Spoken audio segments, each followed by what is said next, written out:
Hello, everybody, and welcome to this week's episode of Roll20 Presents Dungeons & Dragons Baldur's Gate, Descent into Avernus. Hi, hello.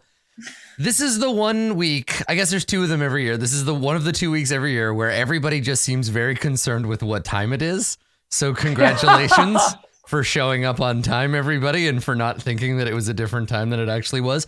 I think it's interesting that despite all of Avernus's terrible torments, despite the river Styx and all the fire and stuff, they don't have daylight savings time, and we do. So which is the real hell? You know? Do they have daylight, though? They don't. do they have daylight? I would like to opt for the opinion that time is immaterial and death comes for us all. I mean, yes, we just want to know when. I'd like to know if it's 1 o'clock or noon. Come on, Lauren, Death. are you suggesting that Europe does not have daylight? Are they some kind of Underdark or something? Like, I used to live there. Yeah, no, that's accurate. Yeah. Sorry, Dave. After Britain left the EU, they also sunk below the surface of the sea. And now, yeah. Yeah, I mean, you joke. That's not a green screen. That's where I get my natural light from the cave opening. Everyone gets in and out of the channel now, I think is how you... Yeah. Yes. Yeah, it's, instead of going this way, it goes down into the deep submarine. Okay, good. Yep. Cool. Well, Dave, watch out for accurate mind flayers and Umber claws Hulks and what have you. Umber Hulks are a big concern. Umber Hulks are the ones where if you look at them, you get confused. Yeah, right? confused. They're weird confusion. Yeah. The confusion attack. I like Umber Hulks. They're cool. They're a good monster. They're like big chitinous beetle. They're Underdark ogres, right? Like they're just they're big beetle ogres. Yeah. I haven't thought about Umber Hulks in a while. Big bad beetles. Haven't thought about Umber Hulks in a while. I don't know. Elf, do you have a favorite D&D monster? Oh, favorite. Oh my God. Why are you hitting me with this right now? I'm not ready. I understand that asking someone their favorite anything is just like, it's like plucking contract water devils. from a stream. Contract devils are my favorite. Yeah. You like the devils. That makes sense. I unfortunately have to think Asmodeus. Yeah, just top of that chain, that hierarchy. Yeah. I have to think about Umber Hulks very constantly because our president is currently one. So. Oh no. Orange varietal. Mm-hmm. Yeah. What color? Umber is dark. It's like burnt sienna. Brown? Yeah. I think it depends. Burnt umber is like really dark brown, and then umber is like a lighter brown. If I may suggest another favorite monster, the bunnicorns. The Almirage. Yeah. Specifically the one bunnicorn that talked to Little Fox that one time. The stupidest bunnicorn. The stupidest bunnicorn. Mm-hmm. Yeah. I think they're my second favorite bunny type D&D monster. After the wolf in sheep's clothing, which is always gonna be the stupidest monster that I love. It's the one that looks like a log with a bunny on it, but it's not. And you come Wait, over. what? What is this? Yeah, they're called. I think they're from the Fiend Folio, which is where you find all the weird monsters of Dungeons and Dragons. Like if you find a weird monster, chances are pretty good you can track it back to the Fiend Folio as being the place it came from, because they had the regular monster manual and then the other monster manual, and they were like, let's let all the weird English designers come up with some strange creatures, and that's how we get like the safari hippo people. And a lot of the weird planar stuff. I believe the Flump is from that source. I think so. I think that one of my first exposures to D&D as a thing was my sister owned an older monster manual, and I looked through the pictures, and that I fell in love with all of the like dryads and nymphs and shit. The Fiend Folio, the Fiend Folio has one of my favorite covers. I think it's a gift. I can never at a glance tell them apart. It's either a Githzerai or a Githyanki. You can't at a glance tell them apart. Unless they have a silver sword or are riding on a dragon or one of them is wearing armor and the other one has a monk robe on. Yeah, right. Monks tell you that it's a Githzerai, for sure. Yeah. But at a glance, they all kind of look the same. But the cover is awesome. It's one of my favorite covers, is the old Fiend Folio. But in that book, there's a monster called the Wolf in Sheep's Clothing. It's neither a wolf nor a sheep. It looks like a stump with a bunny sitting on top of the stump, but the whole thing is actually a monster where if you approach it to like pet the bunny or whatever, it bursts up out of the ground with tentacles and tries to bite you. And it sounds like some kind of weird nature mimic. Yeah, it's like a mimic that got stuck pretending to be I had in a homebrew campaign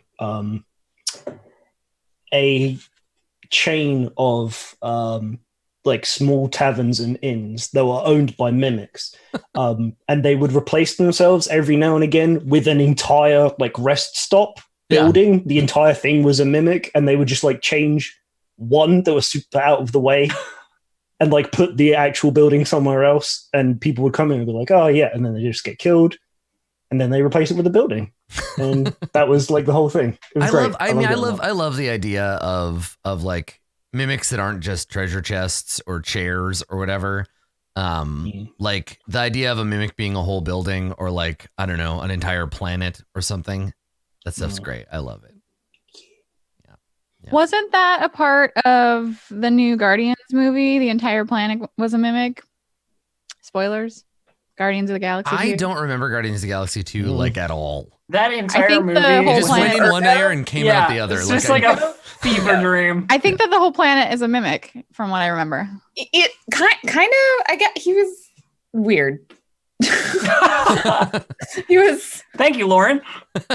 Sure. Yeah. Mimic. It sounds about. Yeah. Oh yeah, the guy who was in Tron.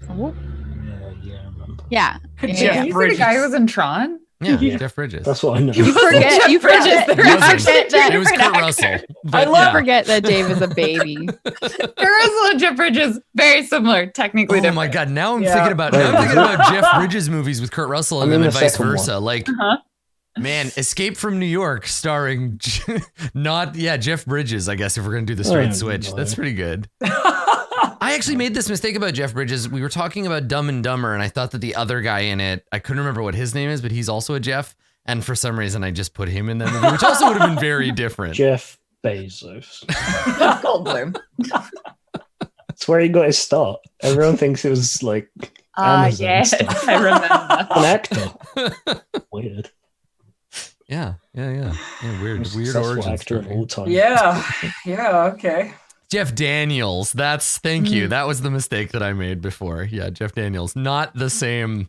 not the same as actor. Jeff Bridges. Also easy to mistake for the guy that played the president in Independence Day. There's this kind of like doughy, doughy middle-aged white guy actor thing from like the mid-90s. And they're all, I just like my brain, I can't connect them. Yeah. It's like how I can never remember the difference between Jessica Alba and the other Jessica. You don't know the other Jessica's name. That's the difference. But I always think she's Jessica Alba. Wait, what other Jessica? There's so many of them.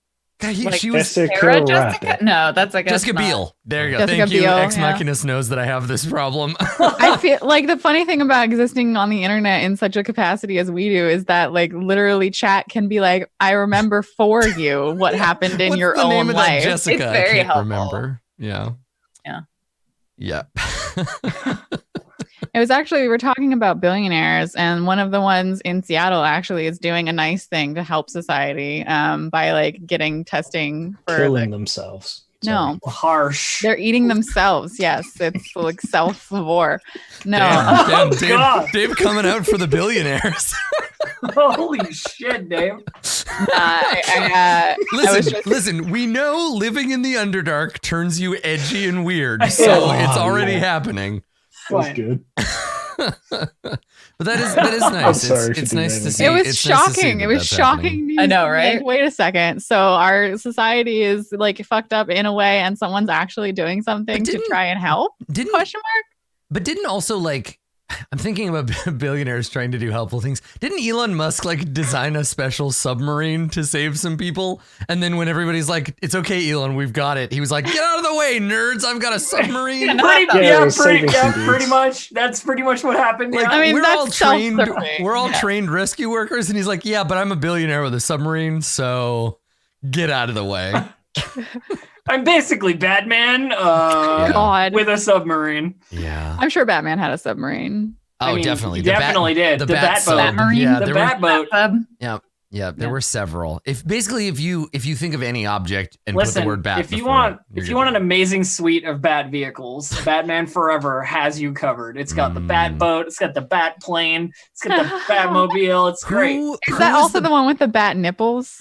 Yeah, Clooney, not Jeff Bridges. No, not Jeff Bridges. Yeah, This is the one where Val Kilmer's Batman, I think. Kilmer, Kilmer was. Yeah, that's right. I always the Riddler. It's Batman Forever. Yeah. It's It's Tommy Lee Jones, Yeah. Two-Face, and Jim Carrey Riddler. Oh, Jim Carrey Riddler was like So perfect good, casting. so good, so good. Yeah. It was very. You guys can say whatever you want about Batman Forever. It's so good. Shut up. Yeah. That whole run was just like, people forget, and I was talking to somebody about this a while ago about how people forget that you can pretty much divide nerd movies into, if they're fantasy, before Lord of the Rings and after Lord of the Rings. Yeah. Right? Like that movie changed everything. And with superhero movies, it's Iron Man, right? Iron Man is like the movie that really like shifted it. And there were a few, like Dark Knight, obviously, a few other ones, but like for the most part, prior to that era, any movie that was like a niche movie that wasn't like a big sci-fi franchise already. I mean, hell, even the big sci-fi franchises, they were bad, like really bad. And then, and unfortunately, those Batman movies, they're the tail end of that. Also Dune.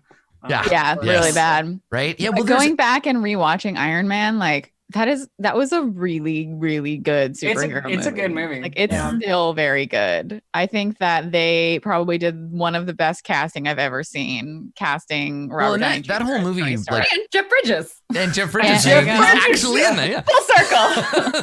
Well, thank you. Perfect. Good. What is this? The 6 degrees of Jeff Bridges. Good roundabout segue. Thank you. Yeah. And so now I can finally announce our special guest, Jeff Bridges, playing Lulu. So, God, I fucking wish. That would be amazing. I would. I would only play Dungeons and Dragons with Jeff Bridges if he was in character as the dude the whole time. He has to be. Oh my God, yeah. Well, the dude, it looks like you take 26 damage. That's just like your opinion, man. Like, no, that's the opinion of the rules, Jeff.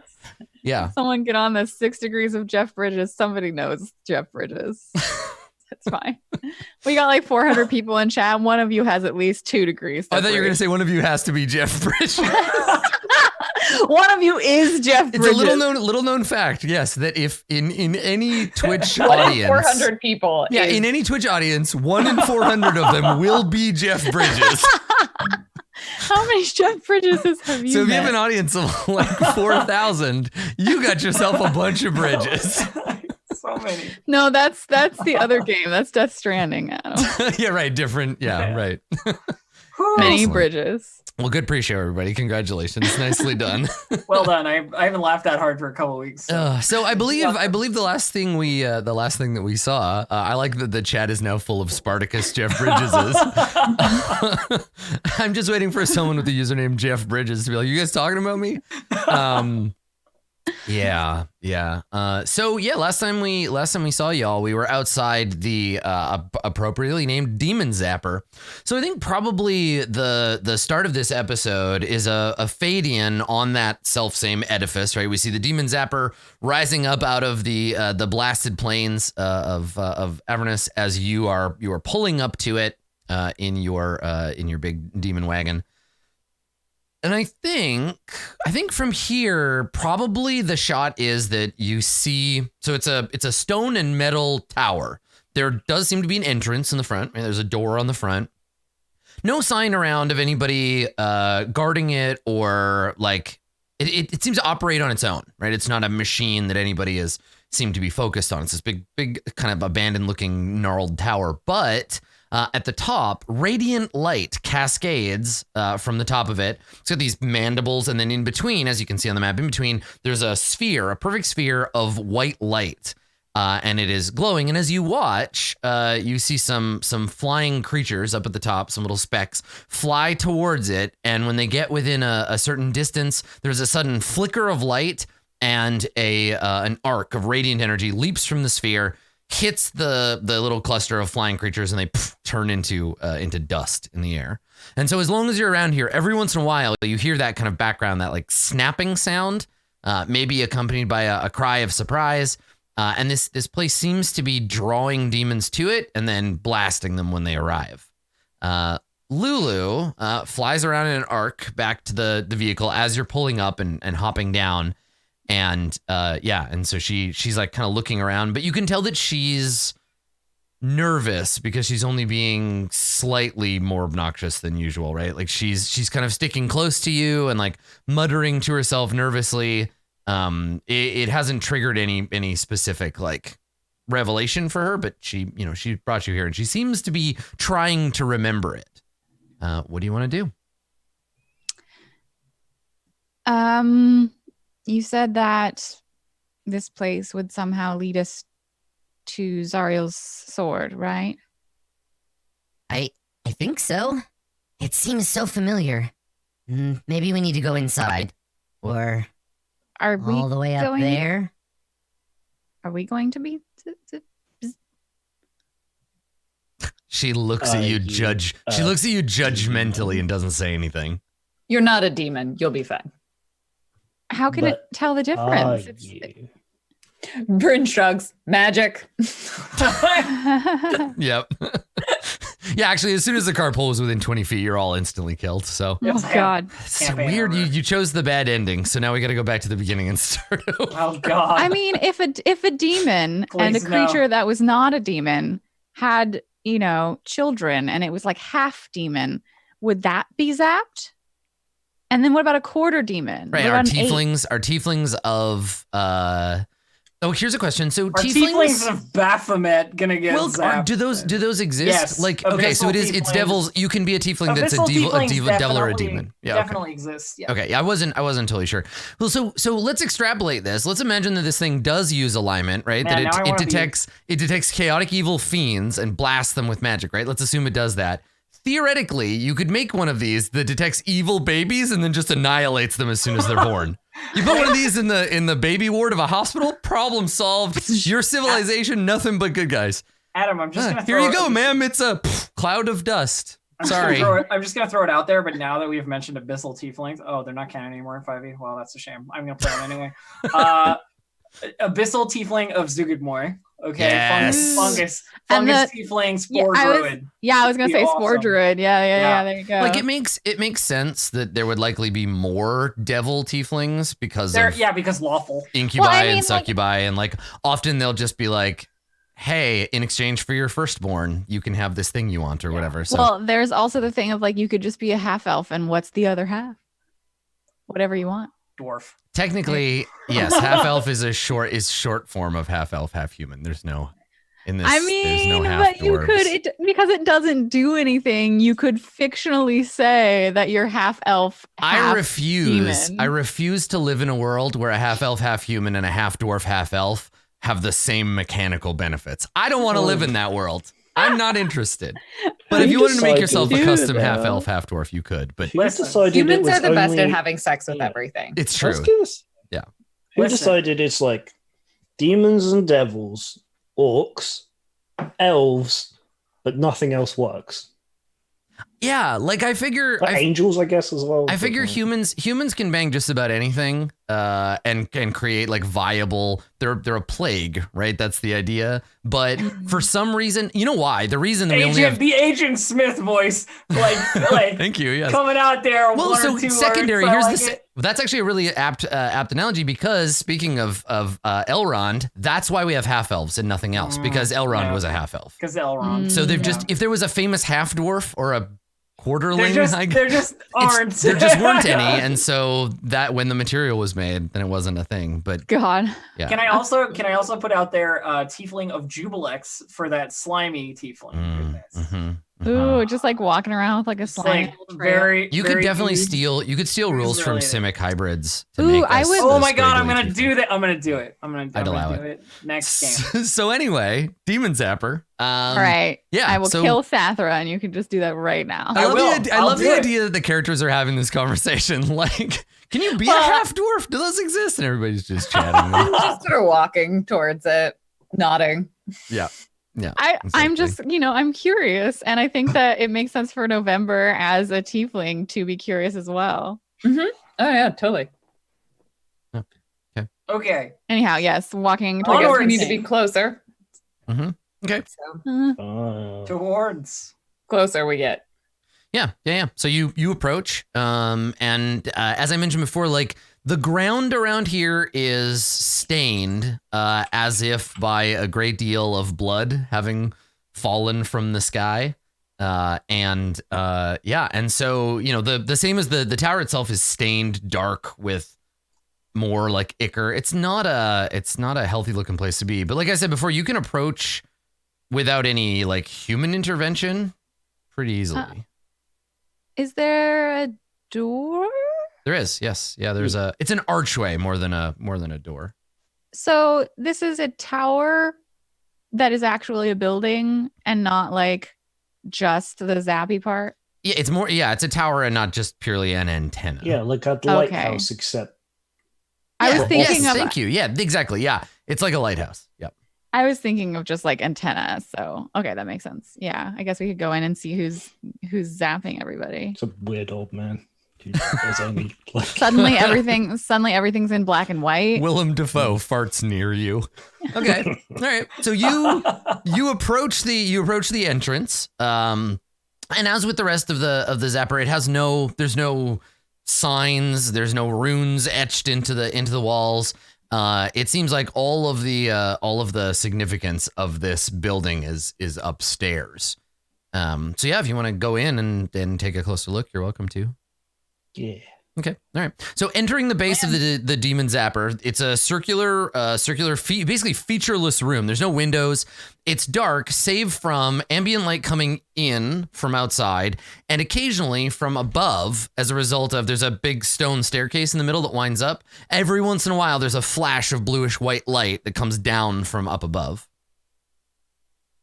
Hello? Is anyone here? You don't hear anything. Why would you ask? There are exclusively demons and devils here. We don't want to announce up. I mean, you can literally see the entire room from where you're standing. Shall we try up? If none of this seems to spark your memory, Lulu. Yeah, Lulu just shakes her head, concerned. She says, like you can tell that she's trying real hard to remember, but yeah. So you want to ascend the staircase? That's the plan. Yes. Yeah. Okay, all right. So you climb the very tall staircase, and at first it's not so bad, and it gets worse and worse the longer you do it. Bryn, your armor and shield are much heavier than you remember them being after 30 flights of stairs. But eventually you come to the top of the building. So there's essentially a platform up on top. It's flat. And then there's the two big spines on either side of the platform. The platform itself is not that wide. It's maybe like 30 or 40 feet across. And then above you, another 30 feet or so is an enormous bluish white sort of a pearlescent sphere.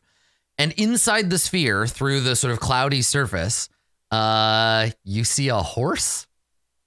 What? A horse?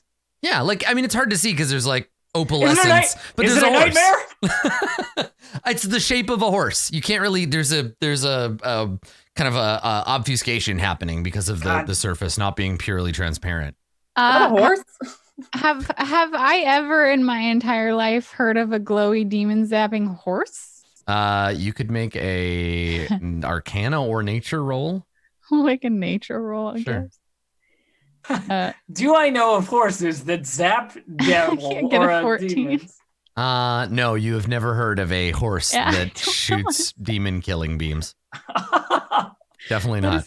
What is this creature? Secretariat was pretty cool, but I don't think he ever killed demons with the power of his mind. What about Seabiscuit? Seabiscuit? Mm-hmm. Seabiscuit's younger brother, Hellbiscuit. So it's a floating blue like globe. It's like a moon, kind of moon looking like sphere, or like a pearl. Think of it as like a giant semi-transparent pearl with a horse in it, or like a gachapon machine like canister. And this is what's doing the zapping, right? Yeah. So if you want to wait around and see? Touch it. It's too high up for you to touch. It's like 30 feet off the ground. You're very small, and also You could have been like, it's too high up for you to touch. It's on the counter. Yeah, it's 8 feet off the ground. You can't touch it. Okay. Yeah, I want I guess before I don't know if someone else wants to approach, but I feel like I would want to be like, what is going on, and kind of give it a look see, maybe wait a little bit and be like, is this what's doing the zapping? Okay. Is someone hiding on the other side? Yeah, I mean, if you want to just wait, because you haven't seen it activate from up close. Yeah. Okay. So you wait around for a few minutes, and then as I mentioned, you see some more of these like actually I think these ones come along the ground. They look like they're wounded. They're demons of some kind. They look like they're wounded, like they've just escaped a battle, but they're trudging through the fields like zombies. Like they're not acknowledging each other. They're just moving in a straight line, kind of like clumping forward. And when they get within range, right, they get within that sphere, you feel like a vibration, like a hum in your back teeth. And then there's a loud whinnying sound, which you didn't hear from the ground because you're too far away. The horse inside the sphere rears up, and there is a flash of light, and the demons are burst into flames. They're destroyed. I have never seen anything of that kind before. Yeah. Magic's weird sometimes, isn't it? You don't really think about it when you I'm cast just it all interested the on time. why it's a horse. Like, I mean, Is it a special horse? it looks Can like I it was go the in horse there? doing the zapping, so maybe we should approach it, I guess. Yeah, I mean Like in the sphere? you're as close to it as you can get without like Like, flying up there or I yeah. could shoot Oh, so we're it. out in the open on the roof, and it's not Yes. reacting to us in any way. Yeah. Do you reckon it'd be okay if I teleported inside the sphere? You'd no, probably just it fall probably wouldn't be, through but it. you could try. Yeah, I'm tempted. Do you want Um, to know how much? Do you want to roll how much damage you would take if you were a fiend and got hit by this thing? Yes. Yeah. Okay, let's just roll. Just- If I were a fiend, this might be the most theoretically- dice I've ever seen in a D&D adventure. Okay, do it. The system needs to render a lot of them. Hold on. Jesus. You Holy take crap. 281 damage. Yeah. Sweet. Can I? 40 d12. Yeah. Sorry, you get a saving throw. You get a dex save for half. Oh, good. So I would just still be immediately dead. Yes. Yeah. I kind of want to like try and like say like hello to the horse and does Oh, it- also when after the sphere discharges, it does dim slightly, and it looks like you see the horse inside take a few kind of like weak steps and then like sit down after the Oh, after there's the like thing a flashes. thing you can sit on. It's, I mean the bottom of the sphere, right? oh, Yeah. so sad. yeah, I want to get as close as I can looking at the like front part of the horse and see if like it is Breathe at it. intelligent enough or like not just a spirit doing Yeah. If you could discern whether it has an intelligence of 3 or greater, that would be awesome. Okay, just so what wanna- are you gonna do? What do you I say? go around to the wherever the like face of the horse is. And I like wave from the ground. I'm just like, hello? Just trying to see if it responds at all. Right. Okay. Yeah. So it turns its head towards you, right? And it gets up, and I think it kind of like backs up nervously, and then it says, Oh, "Who goes there?" it talks. Hi. I am November Solace. Don't do the whole Long- thing. Okay. Don't have enough time. Mm-hmm. Mm-hmm. And you wouldn't by any chance be familiar with this point at wherever Lulu is at the time. Creature. Yeah. Lulu like flutters up to like look at the sphere. Puts her little face up against it, and the horse creature inside looks over. And Lulu like waves, and the horse shakes its head. And again, remember, you can't really see it. It's all just through like shadows. You're seeing shapes more than like features. Mm-mm. Yeah, and it looks down and says, well, November, I'm pleased to meet you. I am Moon Color. And it like bows to you. It goes down on its front okay. knees, and it lowers. And when it lowers its head, Moon color? now you see, when it lowers its head, you can see the enormous sword-sized horn growing out of the center of its head. Oh, And it's a unicorn. yeah, and then stands back up and says, "I'm sorry to say I haven't met your friend before, or you. I don't get a lot of company up here." I mean, in some ways, that's probably for the better, considering, bzz. And yeah, and it kind of like nods sadly and says, "Is it too much to hope you've come to free me?" You're not here on purpose. Well, as much as I'm enjoying using my powers to destroy evil, this isn't the way I would have chosen to do it. Oh. You want us to break the thing? We can definitely break the thing. Yeah. I take a look at the thing. How is this contained? So the thing, I'll That's give the you, thing. I'll draw you a real quick shitty Adam Cole drawing. So, Oh, yeah. What's that? I can't remember. There's a boat, I think. Okay, so here's the ground. This is the ground of Avernus. This is hell ground down here. Okay. And then there's a tower and it comes up out of it, right? And the tower's got pointy things on it. Got it. Yeah. So there's the pointy things. There's a door in the front of the tower. Here's your cool car right here. Those are all not Coolest There you go. car. There's your car. not necessary Beep. to draw this Scale. thing. Beep. You don't Okay, have to draw. So there's your car, and you drove up, and then definitely not to scale. The car's not 40 feet tall.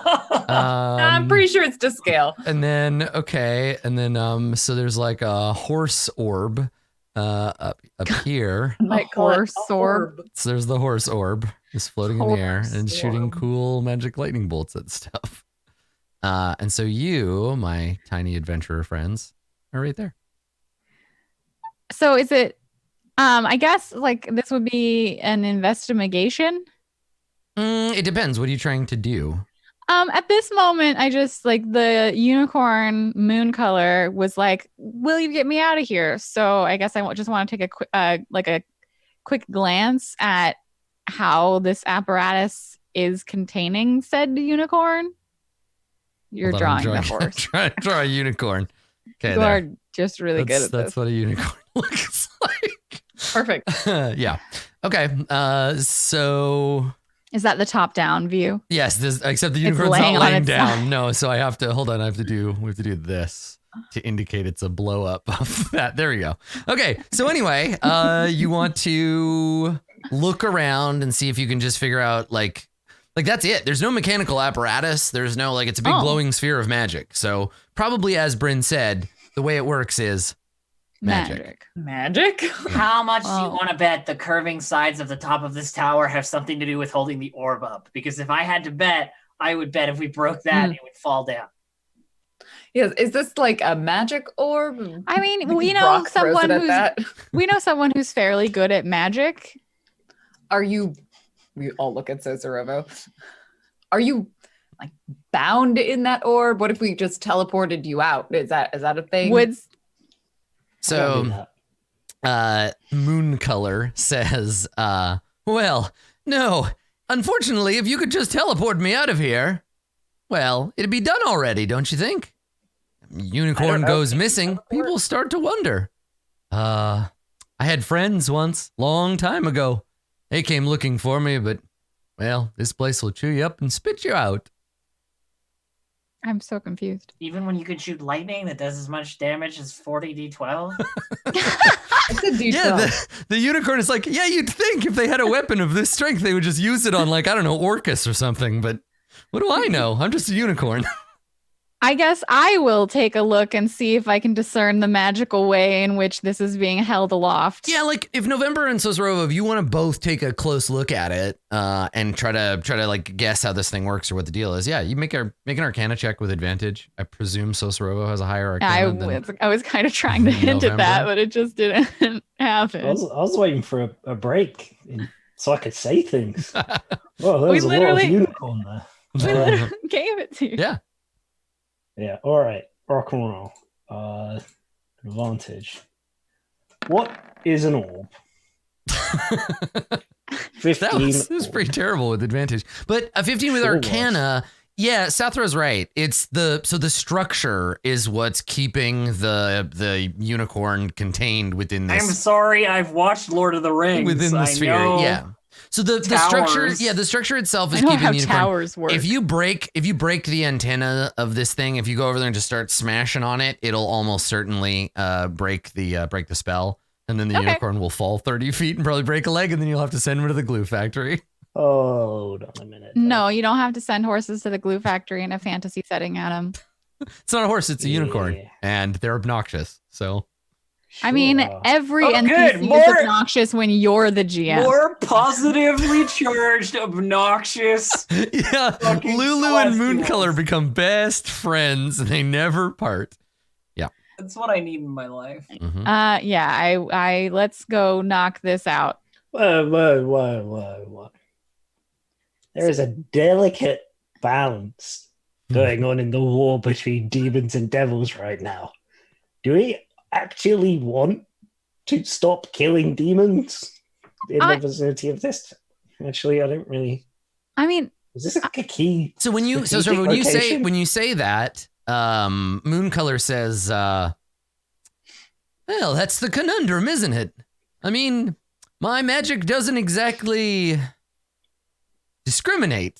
The devils and demons that come near here, one and the like, all just get zapped out of existence. So wait, it's called a demon zapper, but you're doing both demons and devils. and the unicorn nods and says, Undoing, rather. the creatures that put me here, well, they couldn't figure out a way to make the weapon more discerning. So, Oh, and he shakes. so what shakes you're his head. saying is if we somehow work out which bits keep this working and take those and put them on the car, we can just drive around killing. I've played everything. Command and Conquer Red Alert, and no, you cannot make an anti-demon Tesla tank. Oh, come Oh. on. I mean, I guess theoretically, okay, I will say this. Sounds like a great idea. It's outside of your current engineering knowledge, but if somehow you figured out a way to mount this thing on a vehicle large enough to drive it around, yes, you could drive it around blasting Look, people, but you first- need more than just one. You need a caravan of vehicles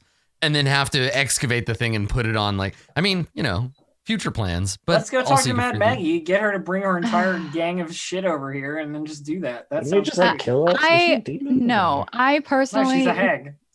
we spent time, energy, and nearly died releasing a vampire from his bounds. We're not leaving a unicorn in Yeah, it. and he did nothing. He just tried to kill me, then left. That really did not work out the way we were hoping at all. He was I there. mean, we killed one of Zariel's, That fancy part was quite helpful. That's true. I do agree. I think letting and we That was released a good someone from eternal torture. Is that not? We're releasing this unicorn. I go over to the one of the things and I start whacking at it. You just walk over and hit it with your stick. Yeah. Okay, all right. I'm on board with supporting the unicorn releasing plan. Okay. When you strike the side of the tower with your staff, you take 281 damage. And God you're damn it. No, make an attack roll. Okay. I just have Shillelagh, so I'll cast Shillelagh and then do it. I get a 10. Okay. So your stick like bangs hard off of the metal of it, and your arm vibrates slightly. Ah. And when you do that, Mooncolor says, "Well, it was a good try." And then Lulu says, Yeah, Oh, I was just wasn't- about to say that. Nice work. Maybe try again. A little harder this time. Oh, I don't ordinarily hit with my hands, okay? Was it unicorns that grant wishes if you rub their horn? Or was that a different thing? We're not breaking its horn. Mooncolor's like, "Well, actually, that's a very harmful stereotype." That's awkward. I will say this though, because you're asking, and I want to take the question seriously. I believe the powdered unicorn horn is a significant reagent in like a lot of different alchemy. Yeah. Yes, like Oh, wait. unicorn horns get used to make wands all the time. I think that at least it used to be this way. Killing a unicorn was like an unerasably evil act, but it kind of seems like maybe you can just do whatever you want to them now. I mean, that's what I heard in Harry Potter. I was about to say. A drunk skull told me that once. Okay, anyway, I will attempt to, again, 26. Wail on it. Okay, all right. So this time you hit it hard enough that the magic of the shillelagh, manages to do some damage. Roll damage on it. 9 bludgeoning. Okay, so you see when you do that, everybody feels a rumble. Right? You feel this like slight rumble, and there's like a rippling, like almost like a mirage over the floor of this thing. And you hear Mooncolor say, "Oh, uh-oh." And then he says, "I forgot to mention that bit." And from the ground, from the surface of the tower, a humanoid shape starts to rise up out of the stone surface of the tower ceiling. I mean, Yeah. it doesn't make any sense that we could just do this without something coming. And then the music plays that signals the boss battle. Well, so that's the thing, is that as they're rising, I'll show you a picture. I have a picture of this creature, and then if you want to roll to see if your character recognizes what they are, you can. But at a glance, everyone, now you haven't seen every single demon and devil that ever existed, and certainly they all look different, but there's something different about this thing that indicates to you that it's not a demon at all. It has a vaguely kind of female shape. It's wearing like a grayish red like robe. It's holding a stone maul and has a like a kind of impassive like stony face. It almost looks like a living statue, except that it's clothed and that it's moving with a fluidity that you've only ever seen in flesh, right? It's not. You can't see carved seams or anything, which indicates to you, Sosorovo, it's probably not a construct as it approaches. And so it forms up out of the base. And if you do, Sathra, want to like leap and attack, you're certainly welcome to. This is your opportunity to do so. But it doesn't appear hostile. It has a weapon, but it's not like swinging it around. It's not appearing in a hostile way. All right, I won't. I'm not gonna. So is it on the the gold dragon? Is it on the floor of the top of the tower, or Yes. is it the base? Yeah, of it's the right tower? next to you. Yeah, it's it's like it's appearing near you. Yeah, well, it definitely can't be a fiend, otherwise the zapper would get it. Okay. Can we like? Is it? You said it was approaching us. It's just like come up out of the ceiling, the roof, I guess, of the roof of the tower, and it is. It actually looks like it's casting a spell. Its lips are moving. Let me see what the components are for this spell. It's not okay. So it's not moving its hands. It's just holding this thing, but it is speaking. And you recognize that it's speaking magic. If you'd like, you can roll Arcana to see what it's casting. What is it gonna be? The donk. It's got 20. Okay. It's casting the tongues spell. Oh, Oh. so it can talk to us. No, nobody else can tell that. So Sorova, do you put your hand up, like hold on, or? Oh no! It wants to talk. It's doing a talking spell. Okay. I was worried. I was thinking that I was definitely going to attack us for attacking that. I say as I like hold my shillelagh and be like, something about this whole thing doesn't add up a lot. I think we need to know a little bit more. Yeah. So she finishes the spell and she points her hammer at November and she says, "Hey, cut that out." But why? What do you mean why? Because I said so. You want me to hit you with the hammer? Because I will. I'll do it. And she's like walking over to you. I think if she walks over threatening to November, Bryn is like, Yeah, so you get in her face and she's like, "Hey, yo, what's your problem? I have a problem with her. She hit the tower, which summoned me. Now I have to deal with the tower hitting then problem. you have a problem with me. Listen, I could have a problem with both of you. I got two hands, and she's I like, hit her with a great sword. No. Who are you? Like As this? you're hitting her with a great sword. Yeah, I mean, so Bryn, you see Sathra with Like, the great sword. Like, Who are you? uh, Before my friend here also has a problem with you. yeah, and so you're like, "Who are you?" And she's like, "Who am I? Who am I? Who are you?" You come here to my tower, you start hitting my stuff, I asked you first. and she points the hammer at November again. She's like, "You're not gonna do that again, are you?" I'll allow a No. discussion first. Yeah, I didn't think so. And she turns back to you, Bryn, and she says, "My name's Ralzala. I'm a Dow." What? What, a Dow? You never heard of us? You mean I'm not from around here. we're not from around here? And she nods. And she's like, "Yeah, I could tell that. You just wander into other people's houses and start kicking their stuff, start trying to break their when tower. they, Is this normal for you?" enslave unicorns, yes. Yeah, enslaving intelligent creatures is generally like a And so she looks up and she's like, "Yeah, well, we all got a boss we don't like, so he does his job and I do mine. And my job is making sure that mooks like you don't knock over this tower." employee and slave are two different things. Yeah, not around here they ain't. Also, She's prisoner. right about that. Okay. Who's your boss? And she says, Let me speak to a manager. "Well, right now, That'd be Zariel. I made some ill-advised business decisions regarding that particular creature. I feel like Sathra is behind this Dow, currently gesturing to Bryn like. So yeah, we see that, and so she doesn't look at you, but she's like, "I know you back there with the big sword, so just let's try to talk about this first, and then we can get to the part where you try to kill me, and then I kill you and leave your corpse on the ground. But maybe we don't go there." It would certainly be easier if we didn't, but we also aren't gonna let you keep the unicorn. It's not my unicorn, all right? That's Zariel's unicorn. In the same way that I am Zariel's Dow. This is how it goes. Look at it this way: the unicorn can help us stop Zariel. How's that sound? Kind of an anti-Zariel contingent, right? For reasons, mostly her bringing a whole city down into hell and perhaps wanting to do that again. So, she looks around at the. We also kind of want to kill Zariel, so you know. Yeah, so she looks around at the group of you and she's like, "So you think you can take on Zariel? You and your," and she points at Lulu. You and your mascot. And she nods. Maybe in a few levels. Yeah, and she looks over at you, Sosro, and she's like, "Yeah, we'll see. You see what I mean? Sometimes you got to make a deal for today so you're alive tomorrow. You see what I'm saying? I got other business interests, but for now," she gestures, "it's tower duty." But what about all of the people who are no longer alive because of that deal? What do I care about them? And people? This thing just fries demons and devils. Hence, that's what I was saying. Outsourcing.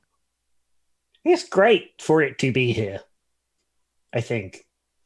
But I mean, you are killing demons and devils, but it's just here in this one spot. I just if it moved, I'd get it. It'd be like an asset. Yeah, can you imagine? It's just a tower. Can you imagine what this would be like if it were sitting in the middle of a major city like Waterdeep or something? This would have solved, if you had one of these in Baldur's Gate in the fucking first place, it would have solved this entire problem. I think this thing is great. But to everyone else's point, the unicorn is not here because they want to be. They're just lawful good enough to recognize that they're doing some good, but yeah. So Ralzala don't care about the unicorn. Yeah. Ralzala says to you, she's like, listen, down here you got to have a master, whether you know about it or not. Some of us, she looks at Sathra, we're lucky enough to get to choose who we serve. Others, we got to make bad deals to get by. But if you're trying to get rid of Zariel, that would free me up from some of my very long obligations to Sid. And she's looking around like maybe somehow she could be listening. She's like, but so I can't do anything, but maybe you could. I do have a question.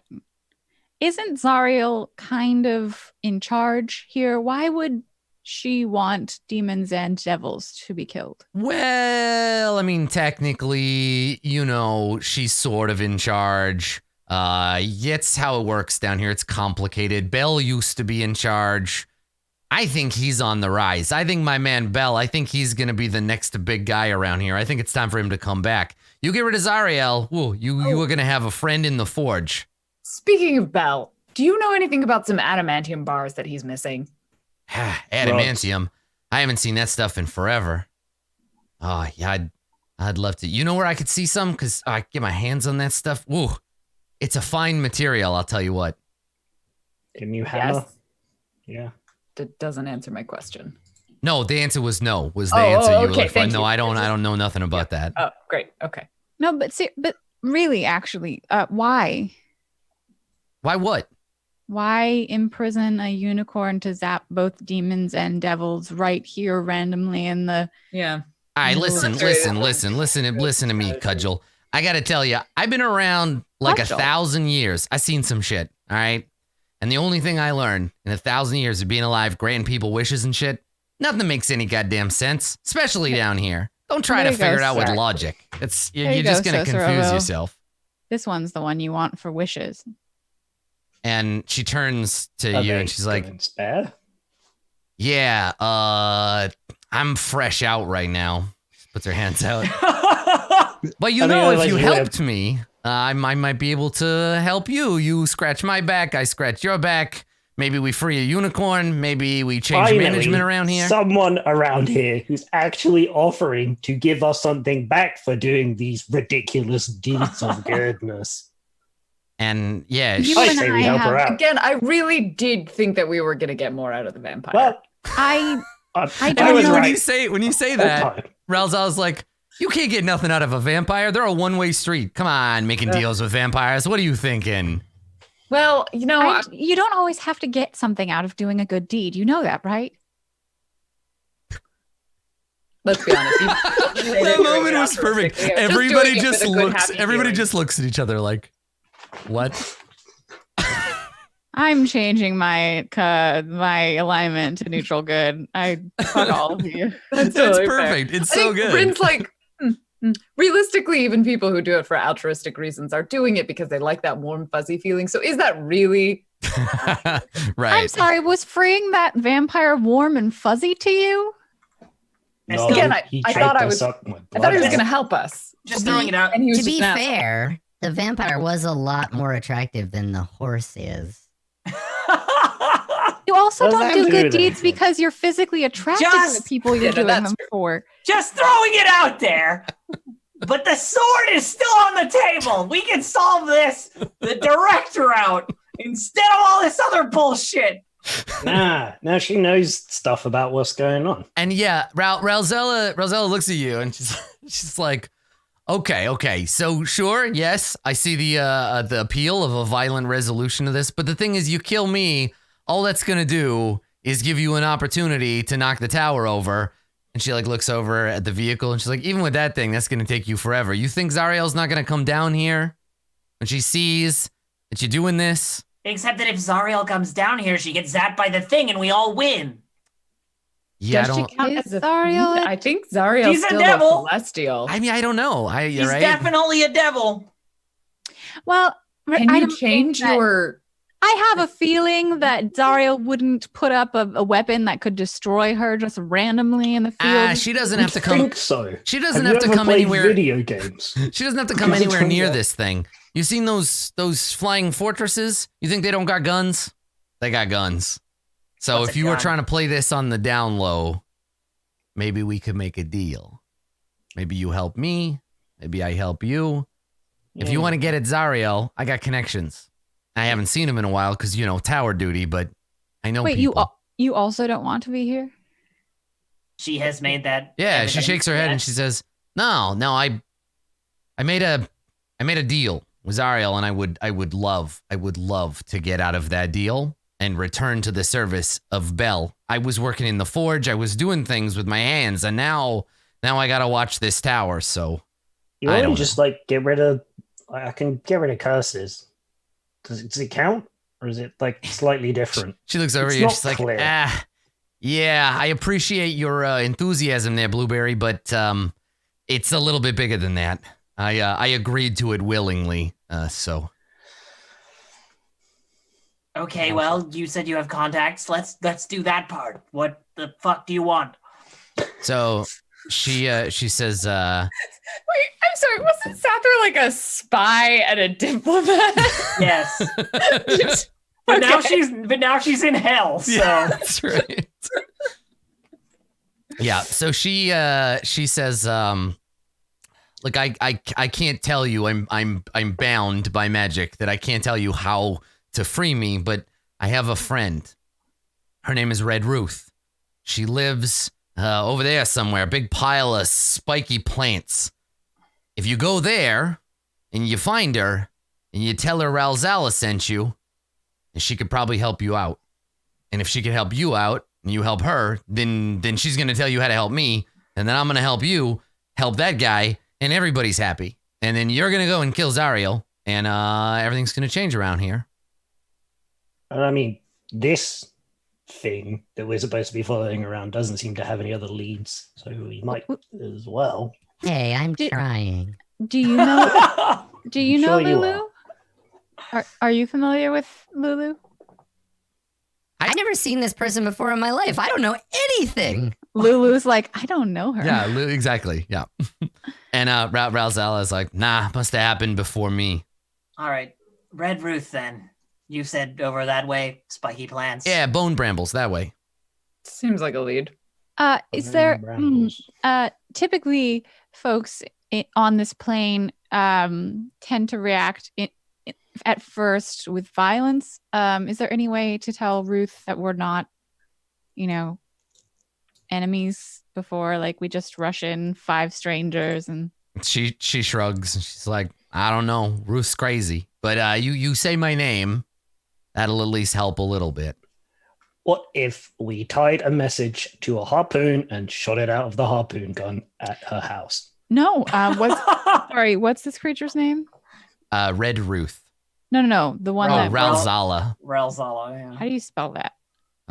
It's pretty much phonetic. Ralzala. Z-A-Z. Okay. Everybody in this chat that says Z instead of Z, raise your hand. Because you're in the minority there, Blue Dog. Warren, have you become... I have a complicated learning of the alphabet history. Mm. Yeah. I went to an American school for a while. It was, Okay. All right. yeah.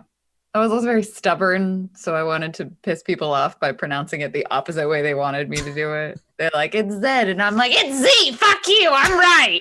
Except I was Wow. like 10. So. Love it. Damn, Lauren. They'd be like, there's no U in this word. I'm like, there's a U in it if I wanted to. Wait, was that you when you were 10? That's intense. Chilled out. I was Yeah, Lauren's chilled out a lot. Yeah. I once threw down, my teacher I think told me to do something, and I took my workbook and I threw it on the floor and I stomped on it, and then I yelled at her. Ooh. Lauren, could you first go grade. and feed the class hamster? You grab a bottle and smash it. Fuck you, I'll kill you. Oh, God, fine. Then somebody else feed the hamster. God. Anyway, I'm a very functional human being now. Wow.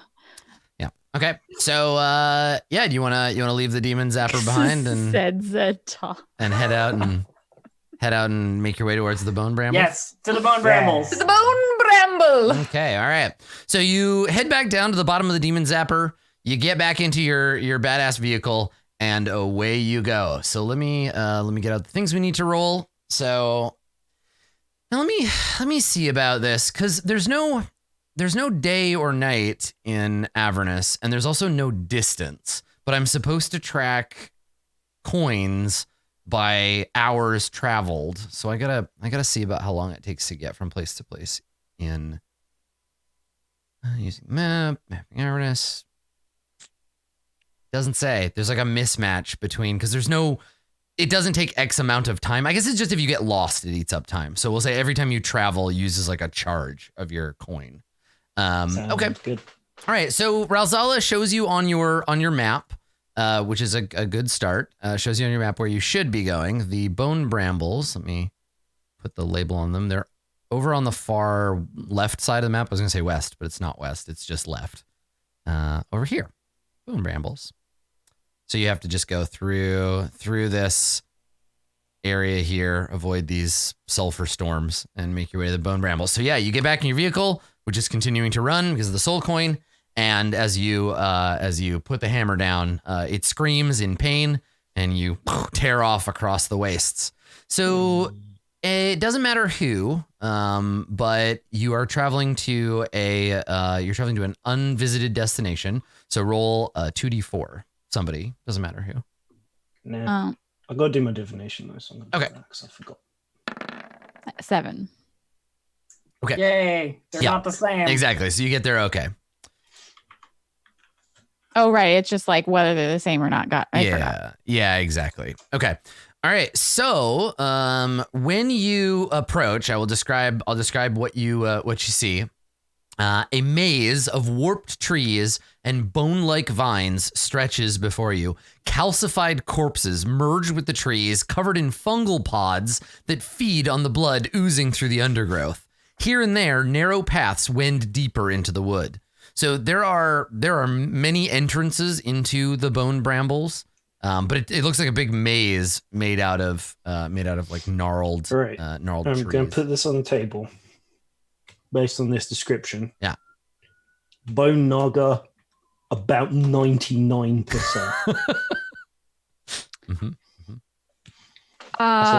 Just carry on with the game. Was there? We didn't ask for directions, did we? No, it's like in there somewhere. It probably isn't always the same path. This place makes no sense in case you didn't notice. All right, I got this. I put my perception goggles on. Okay, so it's like a thicket, right? So it's a dome, kind of like a oval shaped thing that's all gnarled over top, and then there's entrances all the way around it. And I've just placed you here. I have a map. I've placed you at the bottom left corner of this map. But there are other exits, like there's other entrances and exits around it. So there's one close to you. Let me ping it on the map. There's one I feel like the up music here. for The Lost Woods starts to play. Yeah, in right. The background. Yeah. So You get attacked. You get attacked by a bunch of quill boars.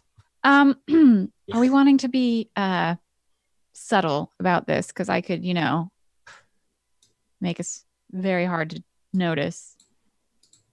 Oh, sure. How long does that last? It lasts up to an hour. I don't know how long it's going to take us to get through this. How big does this thing look? Like square footage. Yeah. Let me measure it for you. Yeah, we're trying to get the real estate value on the right. the Okay, so it's Verona. 200, let's say 210 by 210 by 135. So whatever that is in square footage. Theoretically, we could get through that in an hour. 210 by 135, and then it's we don't know if it's multi-layered. It's tall enough at the center. It's like a mound, right? So it's taller in the center. Right. I mean, okay. You have a +10 bonus to dexterity stealth checks and can't be tracked except by magical means. You leave no tracks or other traces of your passage behind. I mean, it On seems one hand, that's great. On the other, we're probably going to have to do like a breadcrumbs thing if it's a big maze. If we accidentally not knowing magically where- turn it off. Yeah. Yeah, just like look behind the string that you've been carrying. You're just like, wow. So there's an entrance right there. Obviously. Yeah, there's So two that you can see. There's one here and one down in the south part. But you can also walk all the way around if you want to see the other. It feels like if the entrances, if most of them are only this wide, Yeah, then, it seems to you that yeah, these ones are at least. then no matter what we do, we're just going to come face to face with something, and it's going to we will block its path whether it can see us or not. Yeah, right. Let's yeah. wonder then. Because we don't know what kind of thing we're looking for, do we? No, just a friend of a friend. a red thing, we could just That's yell. no good. We could yell. It's like You're looking for Red Ruth. Red Ruth. So we could just. Does anyone have the loud voice thing? We could just yell Red Ruth and see if she comes out. You gotta say it 3 times backwards into a mirror, and then she appears and kills you. So I can try. Is that No, I something? feel like that's a really bad idea. Yeah, probably. These are bones and bungles. Why and- don't we just hang out outside of the bone bramble thing and honk the horn of our car until we don't want to go in there. We do just that. pull up outside and beep the horn a couple of times. No, I am What sorry You to have her say. phone number. We can just. I'm tell sorry her- to say that Red Ruth takes deliveries at the front door. She is not coming out to meet you. You bring it those extra 10 steps to the front of her house. Oh my God, the people that I say She like, didn't pay $4.99 in delivery fees to have to come out of her warren. I hate that so much, honestly. When you're like, Next this is time- the door code, and they're like, I'm in the street. I'm like, no. Next time I order food, I'm going to put in the special note. I live inside a 12,000 square foot bramble of gnarled bones. You're going to have to navigate a terrible maze before you get to the house, but I'll give you a sick tip if you do. I will tip very well. Yeah. Okay. Yeah. On the Ken- same idea, though, if we don't want to use one of the paths they've given us, we do have a wrecking ball. I don't think that the best way to approach someone Yeah, she lives in here, right? So ruin their Yeah, house. I feel like that wouldn't be making friends. How about this? Yeah, I'm going friends. to really quickly, and like one of you can come with me or not. I want to go around the outside and see if, with my perception, I can find a place that has been more traveled than other ones, like maybe a that's a way good in that's idea. more often used. Yep. What's Um, the ground like here? November. What's Um, hell ground? It's the same. It's the same as much of the other ground. This ground is a bit squishier and more like saturated. As I mentioned with blood, it's a little swampy around here. But not far, like maybe 10 feet away. The ground is just dirt, like dry dirt. Okay. Yeah. Yeah. Let's go and have the look round. I'll use magic eyes to complement your perceptive eyes. Yeah, so it's an I'm running out of ways to say to do investigation. that. It's an investigation check, not a perception check necessarily, because you're looking for I'm good putting at that. clues together. I'm bad at that. But yeah, do that, and then also with your tokens, like you can go all the way around the outside of the map, and you can see the entrances and exits. Whee. Yeah, feel free to wander around and take a look at it. Oh, that one's got like many paths. Yeah, one in the top corner, and then November. It sounded like it was your plan. So roll investigation if that's what you want. If you're looking for clues, you can also roll perception if that's what you want. But that's like I feel noticing like- details.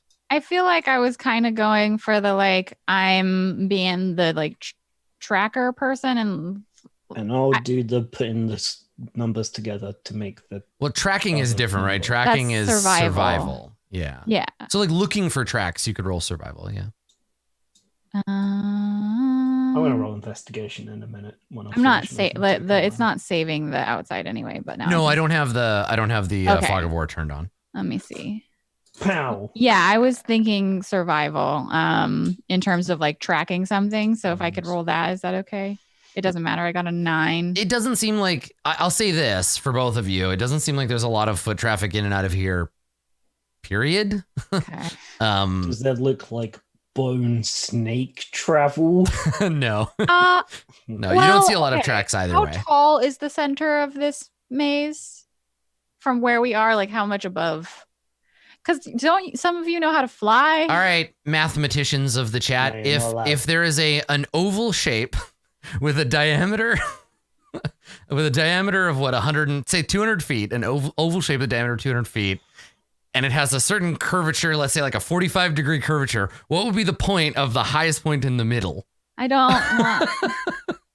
I have Can no we just- clue. Can someone So fly? don't- Lulu, just go look No, and see you're if not you can. allowed to fly though. You get zapped by the sun. So the Or I was mean that Lulu, only in Elturel? Lulu can yeah, you're fine. The companion okay, is a long sorry. ways away. It'd be about 100 feet, give or take. Okay. So yeah, Lulu does like a quick fly around the top and then comes back and she's like, I looked at the whole thing. It's a big pile of bones. There's no view on the way through from the top. I didn't see anything. Oh, it's Looks like a solid on canopy. top. Oh, so if we go to these, there's like a cover over it. It's not like open to the air, right? well, In they're not entrances, they're just holes, like they're paths, right? Like I like was a thinking hedge that maze. it was like a hedge maze where there was an open. No, top. it's a dome, and the whole thing is think of it more like an overgrown pile, like a bush. I think of it as a little bit like an anthill. Yes, yeah, Like sure. made of With like that. stuff I was through it. yeah, I was thinking that it was a hedge maze No, where you more like tunnels. the paths, tunnels. Labyrinthine tunnels in a hill. Yeah, I was like, just go over the top of it and fly down to the center. Easy life. No, that's not. Well, let's pick an entrance and go. Are the brambles? Do they Yeah. have like thorns on them? Yes. Yeah, absolutely. So if I like turned into So a mouse, It's warped. So they're trees, first of all. So this would have been a grove or a copse, but the trees have all fused together to make this horrible gnarled thing. It's not vines, right? It's vines growing amidst trunks of trees, but they've all sort of like merged in this horrific gnarled mess. And then there's also fungal pods and calcified corpses too. So God, yeah. the corpses. Oh, is though. it like the God? What's the forest called at the very beginning of Final Fantasy IX when it gets petrified and Blank gets stuck in there? I do not remember, fine, but it's just- good that you have a reference for it. I Yeah. have never. Yeah. It's a big, Okay. Good. big Super gnarled, soft but music. calcified. It's like the wood is like petrified kind of, but it's calcified, right? Can I just, Bryn, you had said that you were going around with me when I was doing my survival thing. Could I have made that with advantage then? Yes. Okay, I'm gonna roll again. Try again. Yeah. 26. That's a good number. Okay. Because I remember saying like if someone goes with me, Sure. and Bryn was like, I go with you. Still nothing. Still no Okay. tracks. Like Okay, this is that's not. fine. Cool. It's not a Then let's just- well-traveled area. I think we just have to go inside. Yeah. Okay. Let's Don't pick think one. there's Which one? much of another option. There's one on the bottom here on the south side. I like it. Let's do Let's it. do it. Yeah. So we don't want to do Pass Without a Trace? I think you make a good point that like at 5-foot tunnels, we're just gonna walk into whatever it is. Like, Okay. That's if fine. we see something where it opens up into a bigger space, then maybe we could think about doing cat that. bag. Okay. Do you want to lead because you have the highest perception? I do have very good perception. You are correct. I will take the front. Okay. So as you enter, very quickly, the light around you fades, right? It's gnarled together enough that it's dark in here. You get little beams of light here and there, like kind of reddish orange, rust colored Avernus light. But it's quite hot and quite cramped in here. And it has it has like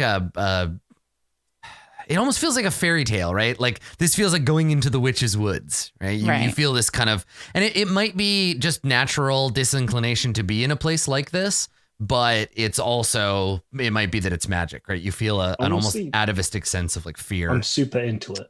This place is great. Yeah. You're It's the finally out of the closest to hated being- sun, Sosorovo. It's gone. Yeah. Okay. I move forward. Okay. You come to an intersection that goes left or right from where you are. Yeah, I'm moving 5 by 5. 5 long feet does at a torches time. last in this Oh yeah. system? Can anybody not see in the dark? I think we can all. Hooray! We're all good. Is Lulu okay? Yeah, we don't Yes. have Rhea anymore. It's Ray's fault, wasn't it? I'm Stupid going. Rhea. I'm gonna go the to the right because there are two paths that way. Okay. But we're not Malik this time, so Yep. Okay. Yep. So this one comes to an intersection leading north and continuing east. I guess north is inward, right? So A faint breeze blows through the tunnels every once in a while, and all the trees, like all the ones that aren't fused together, they rattle slightly. okay. Like bones. Yeah. So Strovo is having the exact same reaction that I would have to be in a place like this. I'd just be like, "Oh, it's so cool! I love this." Okay, Okay. so you come into an area here where the tunnel sort of tightens, and you can see that there are places where it's been it's been like kind of grown to create this like nest. They thin out here, but there's more obvious like pruning of the growth. And let me just check something really quickly before we continue on. Bone brambles, there we go. I need somebody to roll a d4 for me, please. Two. Okay. It is a 2. All right. Okay. That's all I need to know. Thanks. Okay. This looks That's like it's a ominous. deliberate bit. I was saving this. You have a thing? Yeah, it's a guesstimate thing, but Mhm. I'm going to attempt to detect thoughts Okay. and see if I can ping anybody. That's within not us. radius. Sure. Yeah. Just checking the range of it. Within 30 feet of us, but it's so twisty and turny. I figure that's probably actually kind of useful. Yeah, right. Because it's not blocked by anything. Because I know some spells are like it's 60 feet unless it's blocked by a piece of paper. Yeah, that's Right. my. That's I can't my divine focus sense. until I can see it, but I can just kind of. Okay. Yeah. So in this direction, within 30 feet, you detect some thoughts. Sorry, I didn't see the direction you might pinged in the. Let me put it on the. I'll actually draw it with my little measuring tool. That way, That way.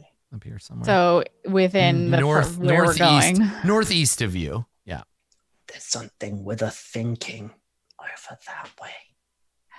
Should I realized that actually finding this out doesn't help because we're already on guard and we don't have any preparation. I've just made everyone much more nervous. Yeah, this was. But a it very does good tell us idea. that could be a direction we want to go. I mean, we So are looking for a thinking person. Yes. I hope Let they are. Shield Lady go in front now. Uh, I have a name, so Robo. Are we Yeah. trying to sneak and get a better view of if it's a red person? I mean, she could be named Red No. Ruth and not be wearing red. I think we're gonna hit them. I'm happy to go ahead. They probably know we're here. 30 feet isn't actually very far, and sound carries. Right. Yeah. They we're can just probably hear this conversation right now. okay. Bryn takes the lead. And I guess did I squeeze through this little gap right here? Yeah. Okay. Squeezy. Yeah. So you squeeze in Going. between. The thorns scratch loudly at your And armor. then she gets here and she's like, well, it's a dead end. Are you, Sather, are you hanging out back there? I'm just trying to move forward so that I am at the rear of the Sure. I just wanted to make sure. five. Okay. I just So as don't want to like step over anybody. yeah, as this happens, as you approach this clear dead end, Mhm. you hear that same like rattling sound, and then from materializing from the brambles, right, emerging from it, 3 ghostly forms appear. 1, 2, and 3. Let I me. think you had to tell me about the mistakes I of my love Christmas past. Yeah, one of them is. Party and party. It's Christmas. Oh. You should feel bad. No. So these 3 Guilt! these 3 spirits, they appear to you to be, they could be sisters. It's 3 transparent elf. They look like elf ghosts. November, you particularly notice this. They're wearing clothes, like ghost clothes. And they look like they're made out of like stitched leather and fur, and they have, one of them has like a shoulder piece that's made out of some kind of Are they druid woven ghosts? material in the shape of leaves. Yeah, they're They're dressed like druid druids. ghosts.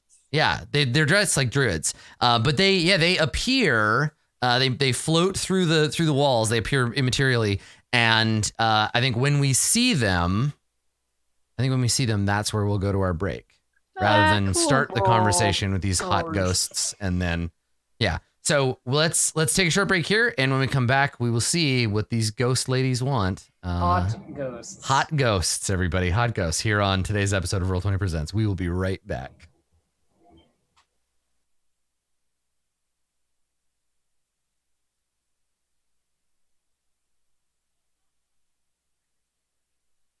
Baldur's Gate is thrown into turmoil as the time has come for a hellish debt to be paid. The fate of an entire city hangs in the balance. Can you resist temptation and save them all, or will the seductions within Avernus prove irresistible? The Roll20 conversion of Baldur's Gate, Descent into Avernus, is filled with over 200 new monsters, vehicles, and magic items, and comes with 28 maps complete with GM layer information and dynamic lighting for Pro or Plus users. The expansion compendium and Descent into Avernus adventure module for levels 1 to 13 is waiting for you in the Roll20 marketplace.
Hello, everybody, and welcome back to Hot Elf Ghost Central. Oh shit! Today we got 3 hot elf ghosts. They've just emerged from the bone bramble, and they're here to entertain you. So the walls ripple slightly as these mildly unsettling spirits pass through them. There is that rattling of bone.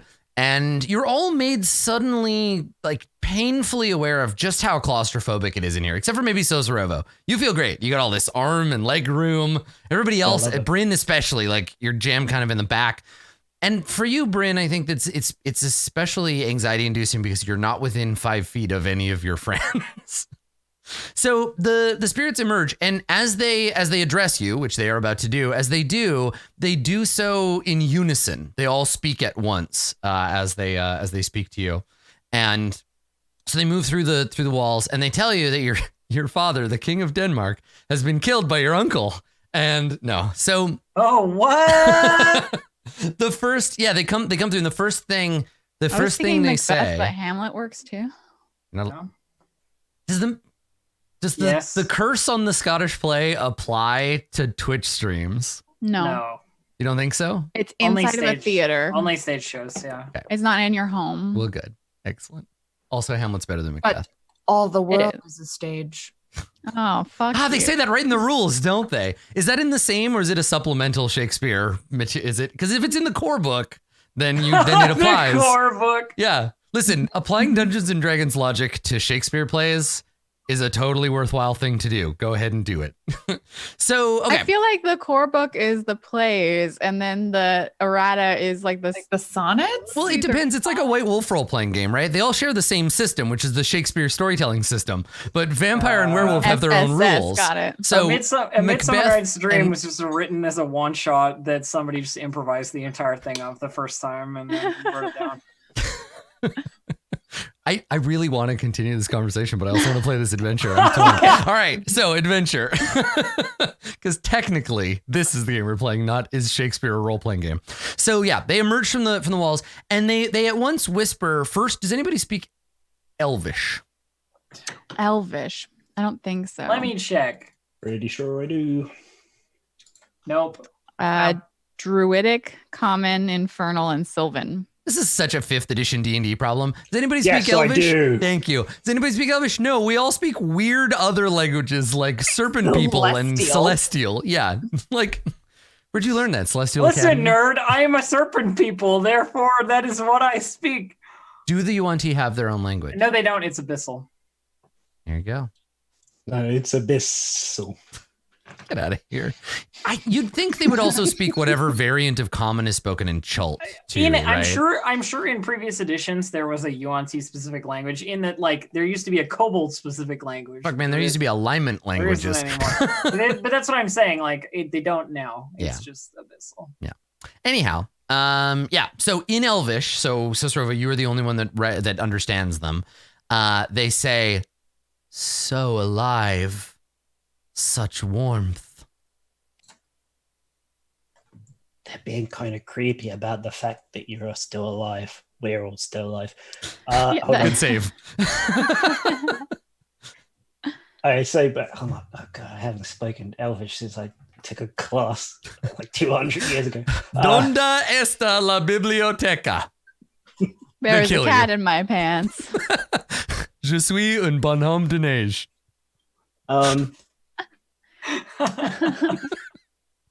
Is it not more tormented to be living in hell than dead?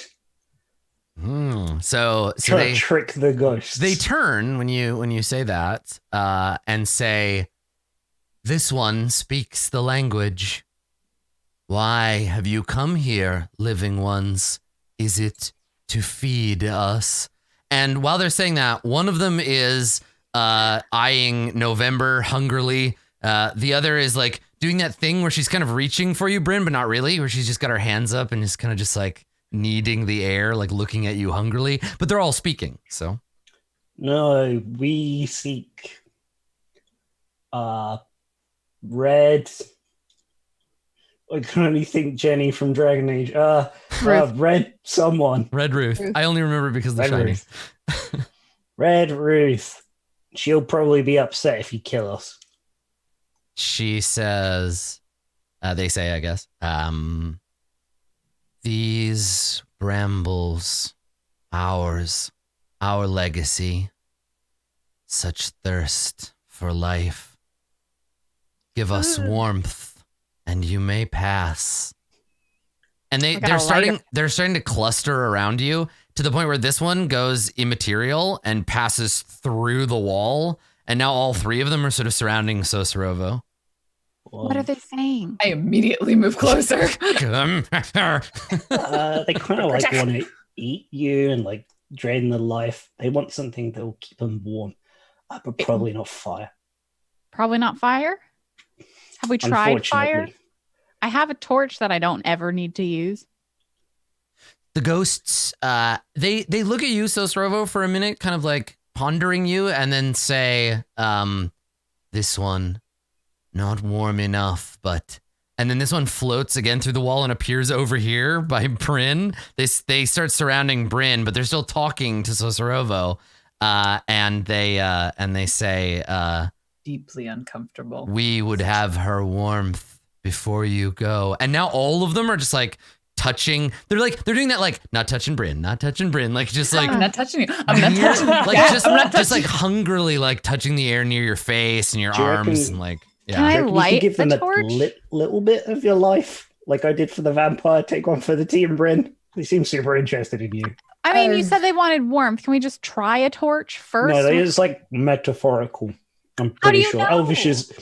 Elvish has no actual nouns for the things that they are. It's all like That's such a great that's canon now that there's no nouns in Elvish, just really flowery ways to describe objects. It's not a pencil, it's the ancient scribe of Arondiel. And you're like, that's a fucking pencil, Elrond. Yes, the ancient scribe unto you I give. Come But on, man. Arondiel is a proper noun. No, it's a person's name. Yeah, not a noun for an object. Yeah. They only have proper nouns. Yes, I guess is what only we're proper saying. nouns in that case. Yeah, what is this thing? I don't know, but it's named after an elf. It's good. I like Bryn that. like furrows her brow for a second. She's like, we could try and fight ghosts, but she kind of looks over at Sathra, and I'm like, I don't think Sathra's sword is so good at ghosts. Could be. You are very wrong. My sword is good at everything. I just don't know why we can't just try and light a torch and see what I happens. could totally try and light a torch and see I what would happens. like to try and light While a this torch. conversation's happening. I have a tinderbox and I have a torch. I will light one. I have 10 torches. I will light one of them. Okay. So you there's you 10 light torches around. you light a torch. The ghosts turn as if like angered by it, and in Elvish they say, "No, put it out. Forbidden here." No, you're not allowed to do actual fire. Like I said, it's metaphorical fire. Wait, no, warm. What do we have? Yeah, November. Do you put the fire Like, out when look at Sosorovo you, says Luke, that? just like, I move it closer to one of them. for fuck's sake. So you're like, okay, make a charisma saving throw. You get +3. You're next to me. I get a 22 then. Okay, so she recoils and like hit the three of them turn and hiss at you. Oh, I don't. You're burning it. Maybe we should just turn around and leave. Move the. No, we're kind of. No, they want something now. Let me think. I'm Well, thinking. we could just get out of here and go a different way. This is a dead end anyway. Yes. So they're- follow Sorovo, us. yeah, so Sorovo, when November says we could just leave, you get the distinct impression they would not be happy with you just taking Bryn out of here now. Yeah. Bryn looks at them and she sort of asks, how many more are there? Just the three of you? They don't understand you. Oh, that's true. She's like, I guess she'd say that to Sosorovo because she doesn't understand them. So she would say, Sosorovo, how many? Can you ask them how many of them there are? Is it just the three of them, or are we? They're like a horde of ghosts that we're going to have to contend with. Does the multitude of creatures that are you encompass a number that is not the same as the one that there is now? I love your Elvish. It's very technical. Uh-huh. Yeah, they turn and they say, We planted seeds for these woods, watched them grow, turn dark. Its creator, yes. Its master, no more. But just- do you want to be? Can we just go? So they say, No, they no, say, November. We can't just go. We need to go in there to talk to Red Ruth. Going back It's is not a an dead option. end. This is a dead end. We could just turn around. They're Is also it? insubstantial. I think they can follow us wherever we go in here. The whole passing through walls thing. I think option 1 is destroy them, or option 2 is what do they want from me? Why are they all standing by me? Probably. you they could you could you ask have, Sosrovo. Oh yeah, no.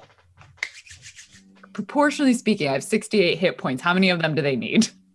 You just want to make it a transaction. Like, listen, I'll give you 42 hit points. Yeah. But you Yeah. got to throw in a potion of healing. Yeah. What about this one is so appealing to you? So, the others touched by this place or darkness or claimed by another, cold-blooded. This one burns with the light of life. All that denied to us. No, Lost now. she's got like a cursed shield, and I think she hears voices from something else. I've never actually asked her about it, but there's like a weird change in the aura of causality sometimes, in the same way that something that doesn't affect divinate. I've started speaking in common because there's Yeah, you obviously just trailed nothing off that's into like, common. you take a little bit and leave the rest. Like how much do you need of this?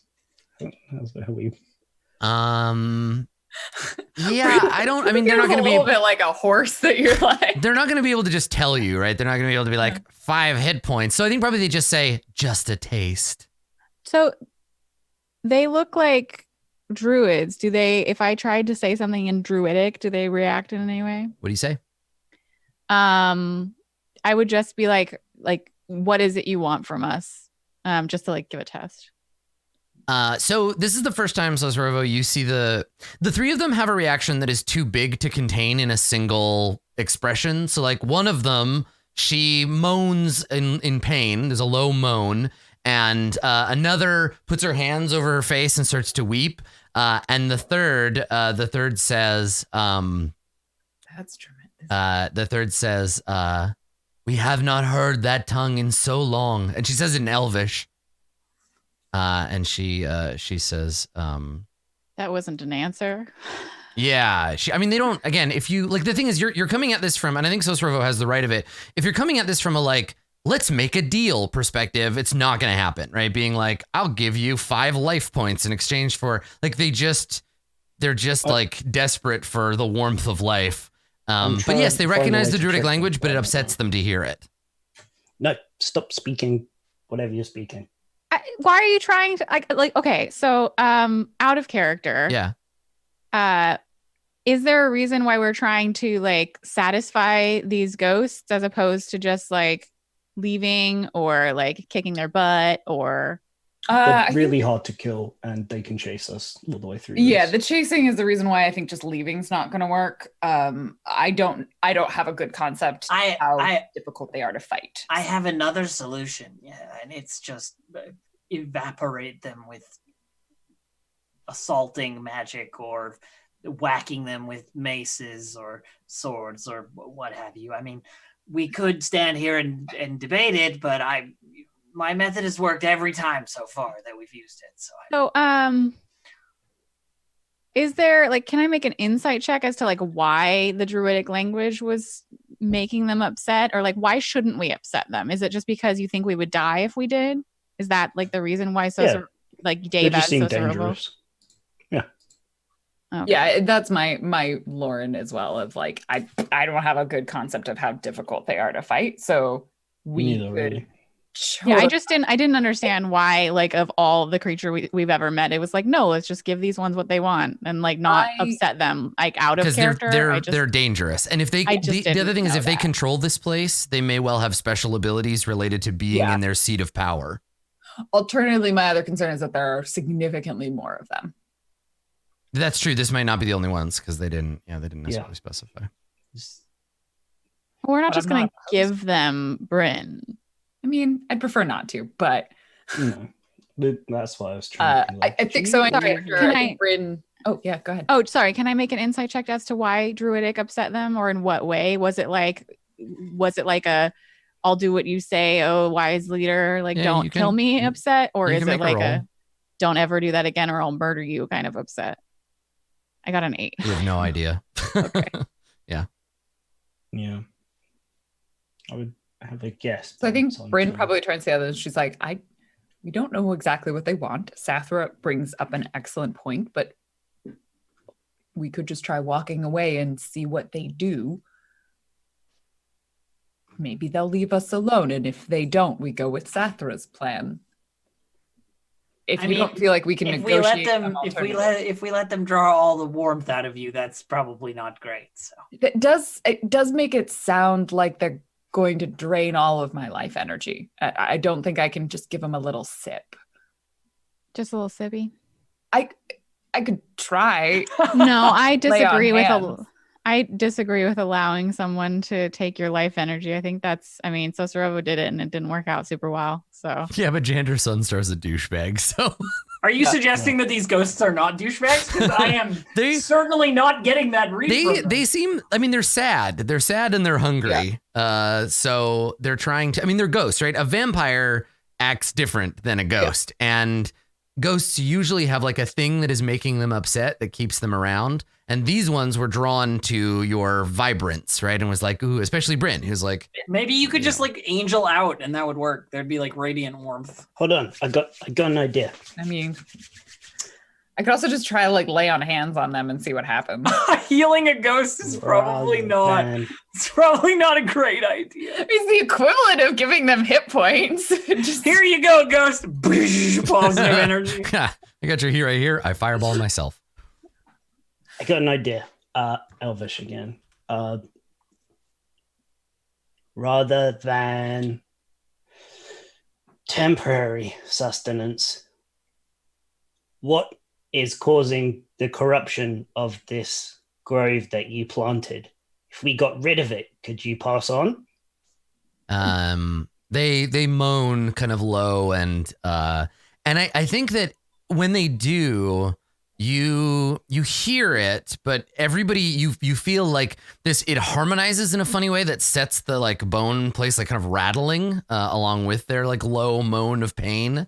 And I think that's the only answer that you get, that it seems to you that they don't think that's possible. It's like the lamenting of like, it's too late for that.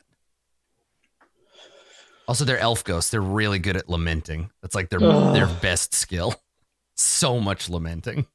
I've been racking my brain trying to work out a way that isn't fighting to solve this problem. And I can't think of one. I've run out of ideas. I think we just like, do the whole like back foul beast and like back out of this dead end and like see if we can go a different route. Yeah, let's try that. All right. I don't know why we can't just go back. They pursue us, that attack of answers that opportunities, question. basically. Huh? My worry would be attacks of opportunity. Can you attack of opportunity if you're not in initiative? There's no such thing as combat or not combat. Like if you're against a hostile creature and you move away, it's just whether they're hostile or not. But Bryn can also take the disengage action. You can say, I'm going to disengage and try to back away. But they also have Bryn surrounded and are like air caressing her. All right. Smelling her shampoo. Lost. Getting all up in your business. All right. Okay, I tried to help you, but you're not being reasonable about this, you fucking ghosts, creatures that are created from grief. You're not being reasonable, and you should be. I will cast a spell on Bryn. This one. It's a new one. No ghosts allowed orb. Okay, so if you're gonna cast a spell, then we'll roll initiative. Alright, fine. Right? Because you can't just everybody's tense right now. So yeah, let's do that and then see how that all shakes Right. out. Okay. We might. Yeah, I've run out of ideas. I'm going to try Yeah, and it's okay. bargain That's about fine. the thing, but I'm curious to see the resilient sphere in action too. it's the no ghost allowed. Spell. I'm hoping they don't end up getting full cover, but only some cover, because then sharpshooter will be useful. Yep. I gotta roll for Lulu, who's like it's hanging out the back. I mean, I can't Come on, see. guys. I can't really see what half of what's happening either. So Okay. All right. So, I suppose the only other thing that you could do here, because I got a 19, and monsters go first when there's a tie, unless you want to use one of your divinations to change that initiative. Like not yours, but Yeah. theirs.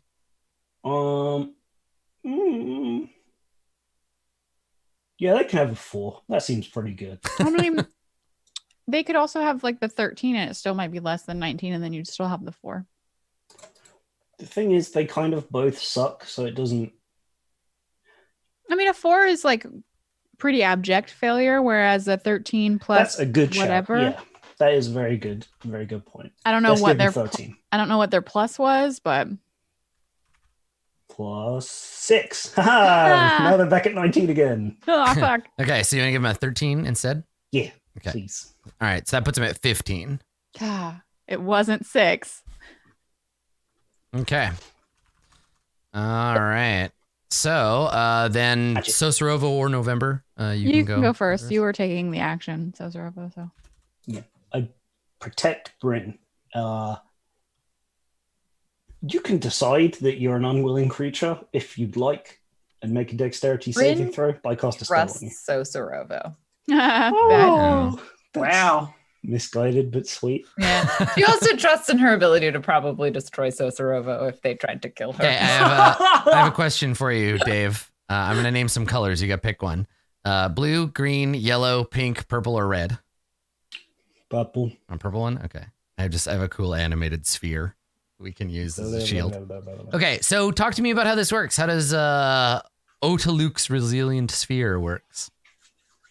It puts something in a bubble that nothing can get into or out of. Okay. Um, And you're going to enclose Bryn in the sphere? yes. So my thinking is the thing that they want, Oh, you if can I move take it, it okay. away and I say that I'm not going to get rid of it,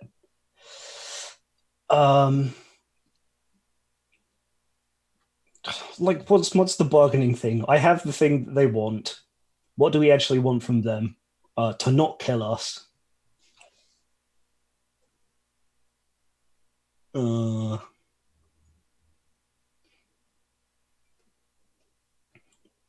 No, it's the bluff. We go for the bluff. So I say, no, she is under my protection, and we are here to see Red Ruth, and you're going to take us to her, or I will use this orb to crush her into a tiny thing, and you'll get nothing. Bryn is at first flattered and then like, what? It's in Elfish, so Yeah. Yeah, Okay, I guess she alright. doesn't know what you're saying. I do the crush thing. Though. You're like, oh. Wait a minute. What are you doing, Sosorovo? Okay. All right. I'm gonna make an Arcana check first to see if they can recognize the spell and realize that you're bluffing. No. What? You get a 4. Okay. All right. So they can't tell. They think that the threat is true. Okay. So now you need to make an intimidation check to try to I convince suck at them. this so bad. Do I have inspiration? If Yes. I understood anything you were saying, I might be able to help you, but I cannot. Yeah, so. same. I'm using inspiration. Huh? Whoosh. Easy game. One. Very nice with that nat 20. Damn, the nat 20. Nice. Okay. Yeah, I think that they hiss like angrily at you, and you realize like, yeah, that they've got something, but I think in this case you've convinced them that they can't have their favorite treat, but they turn to you and you can see like a snarl like forming, and they're like, very well, we'll take you instead. Our No, second that's- favorite. Like they can't have the thing they want, but they're like, Damn you're it. still here. I wasted a full But level Bryn, spell for you're this. inside.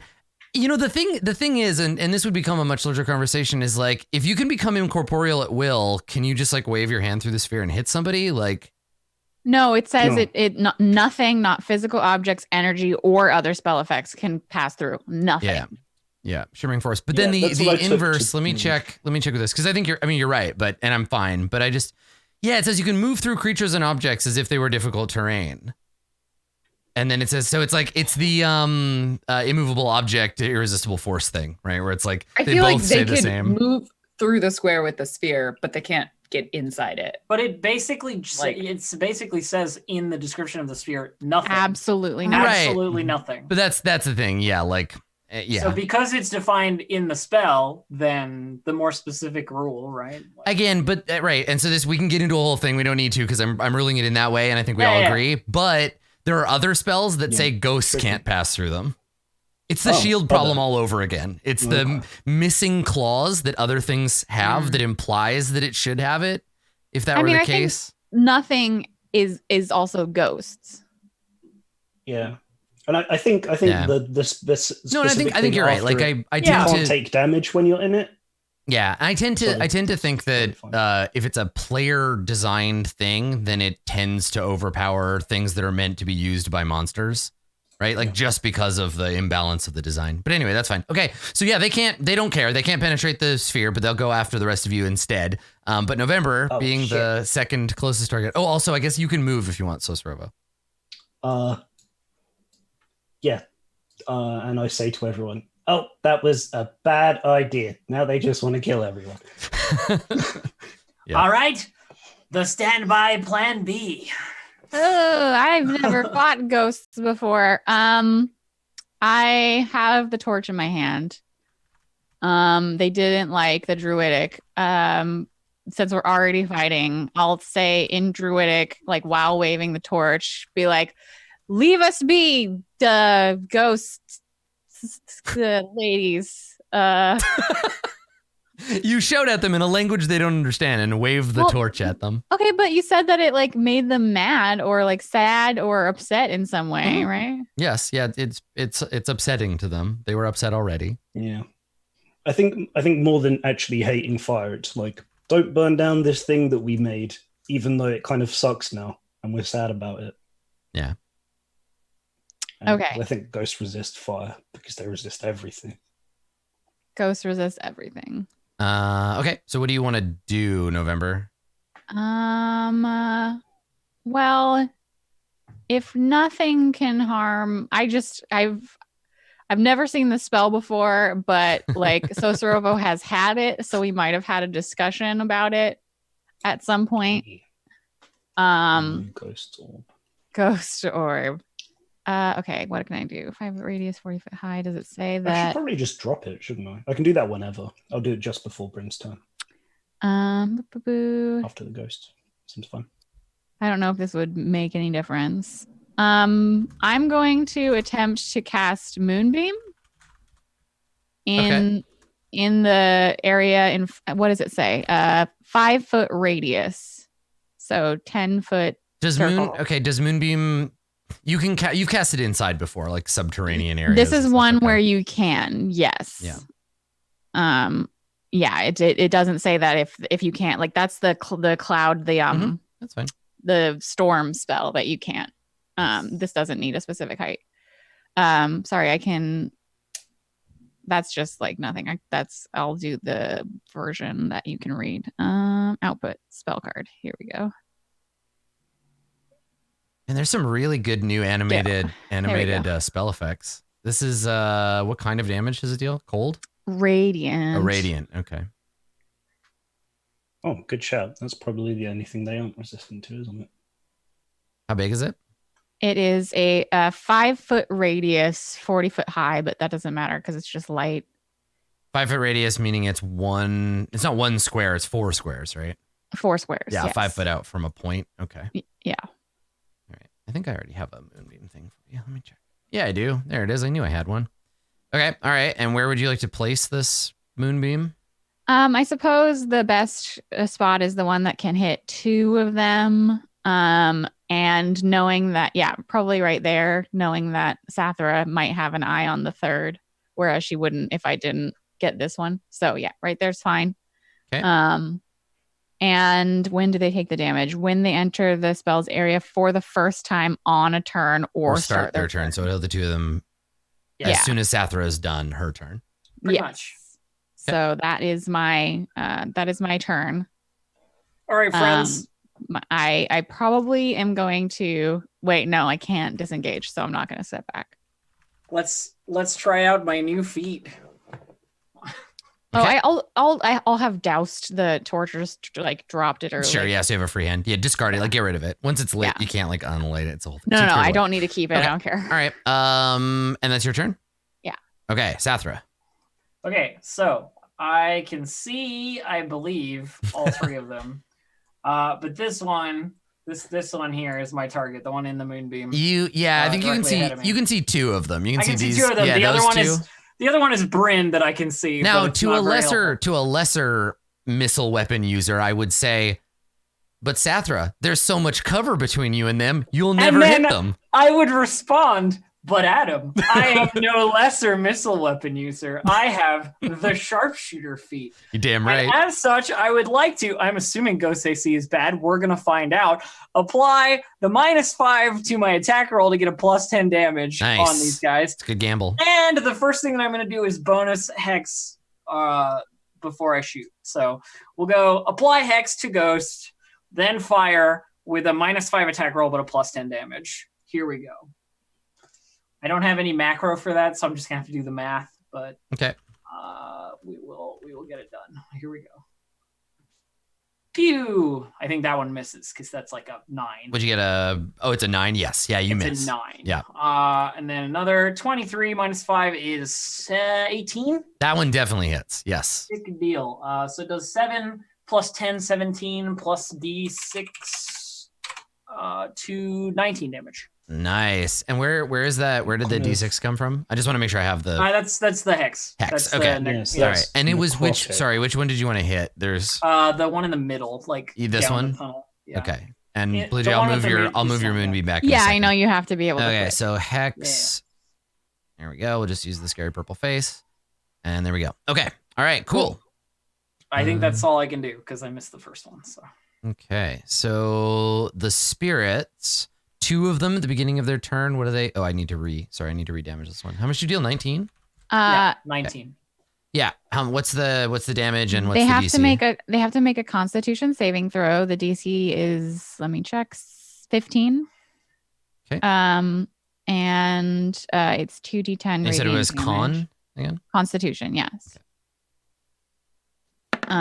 If they're a shape changer, they make it with disadvantage. They are not. I I got a 13. Okay, so they fail and they take the full. I rolled 9 for the first one, so I'll just roll again when it's the other turns if they stay there. But Okay, so it does 9 damage. uh-huh. Nice. Let me just double check they don't have any weakness to radiant or anything. Nope, we're good. Okay. Oh, hang on. What kind of? Oh, yeah, and the moonbeam does radiant, right? Radiant. Okay, Yes. perfect. Good. Okay. All right. So now they can take their turn. Obviously, they want to get out of the moon shit, so they are going to. It's a good plan. I need to double check how this incorporeality thing works. Oh, okay. So they can just move through shit, but it's difficult terrain. Okay. So, okay. So this one appears next to you, Sosorovo. And then this one. I hate that. You have a stick in your hand, right? November. Yeah, Okay. yeah. All right. So you can make an attack of opportunity if you A want stick to. attack of opportunity. yeah. Sure. Get him. Um, Whack him. yeah, I didn't shillelagh. So I need to. There's a difference in. I think I think the difference is what's the difference in damage? One sec. Oh, and also, so while you're figuring that out, Sathra, I don't know how you know this, like how your character knows this, but the hex doesn't do any damage. Yeah, I sort of figured it might Yeah. not. Okay, instead of strength for the I just couldn't think of a way to like be like the arrow hits, but your hex is like I can't do anything because I don't know what the extra hex damage looks like aside from like I imagine it floaty as stuff. I imagine it as like poison because of the origin of it, right? Like Here, I just poison. I quarterstaff. I get a 5. Okay, you miss. Yeah. You just whiff it. Perfect. Okay. So Sorovo, they're going to attack you. No. Actually, you know what? All 3 of them at once inhale, though they have no lungs to fill, and shriek at the top of their lungs because I forgot they get to do this once a day. So all 3 of them just scream. And it's like a horrible piercing scream. We cut to the outside of the bramble. You can't hear any of it. The bramble just rattles gently.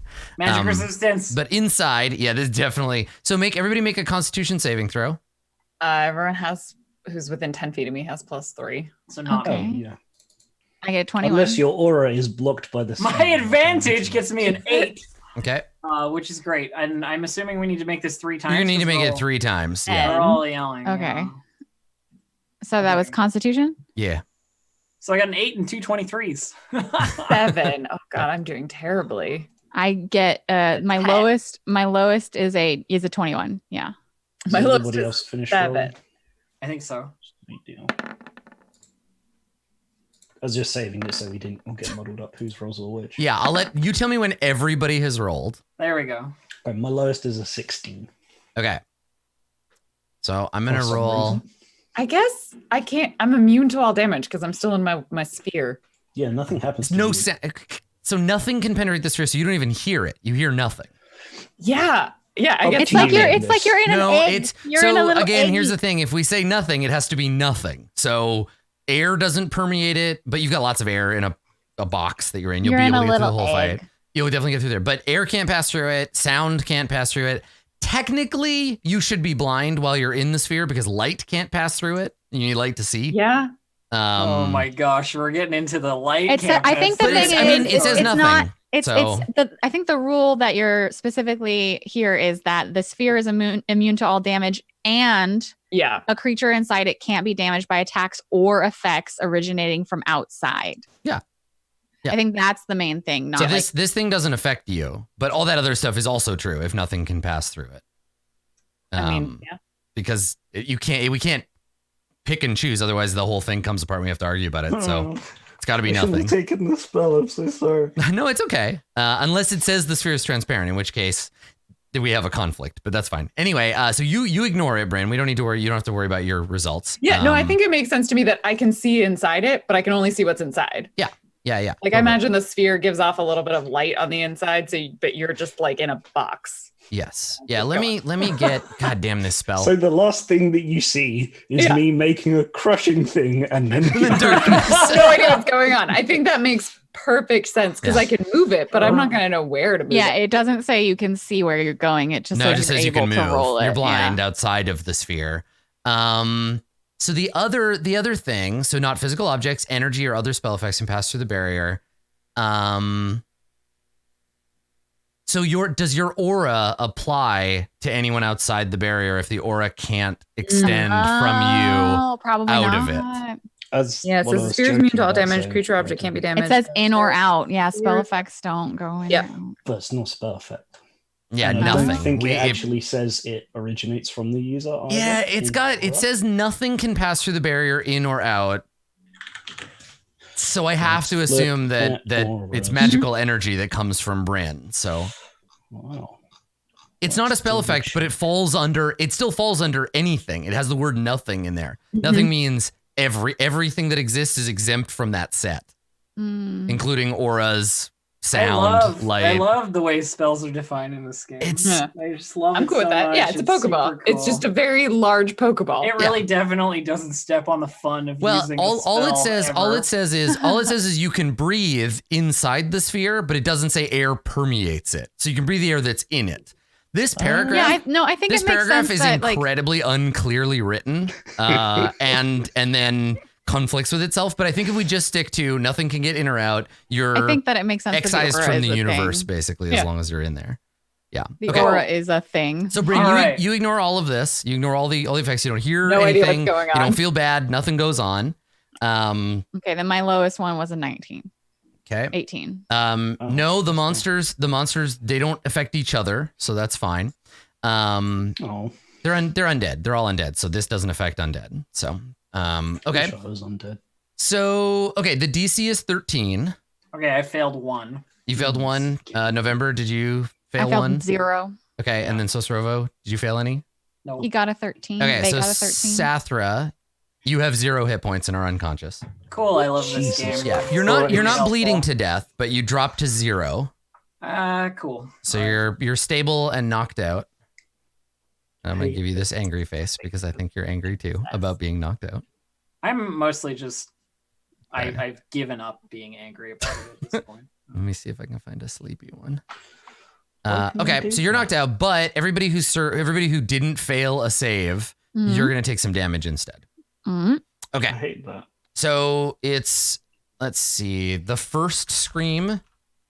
If you saved, you take 10 psychic damage. Okay. And then Constitution save. So wait, Adam, No, I failed the don't- first. don't- I failed the first one. Yeah, Am I taking damage for the next two? let me see. Has no effect. Other creatures within 30 feet must hear or make Constitution saving throws. They happen all at the same time, so I don't think it's reasonable to say they like, don't. no, but yeah, though. because you take the damage, right? So each one would do that. Oh yeah, I gotta save. It's not a spell, so Lulu still has to make the save. If you can you hear when you're unconscious? Yeah, that's true. Like sound If a is tree still falls vibrating in your the woods, eardrums. like, do you make a sound? Let's see. Is it if it's Oh no, you don't actually have to be able to Okay. hear.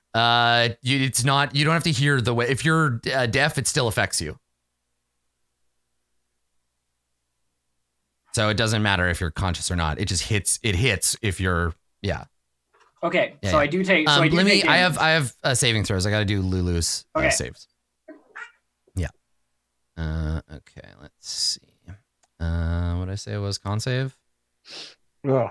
Let me read it one more time because I'm in the middle of doing something here. So 1, 2. Okay, so Lulu's also out.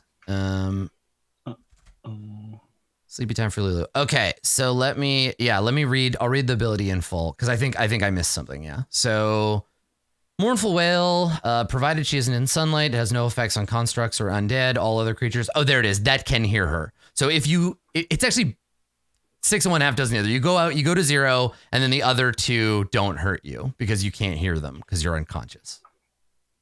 Okay. Yes. Yeah. So just knocked out at 0. Okay.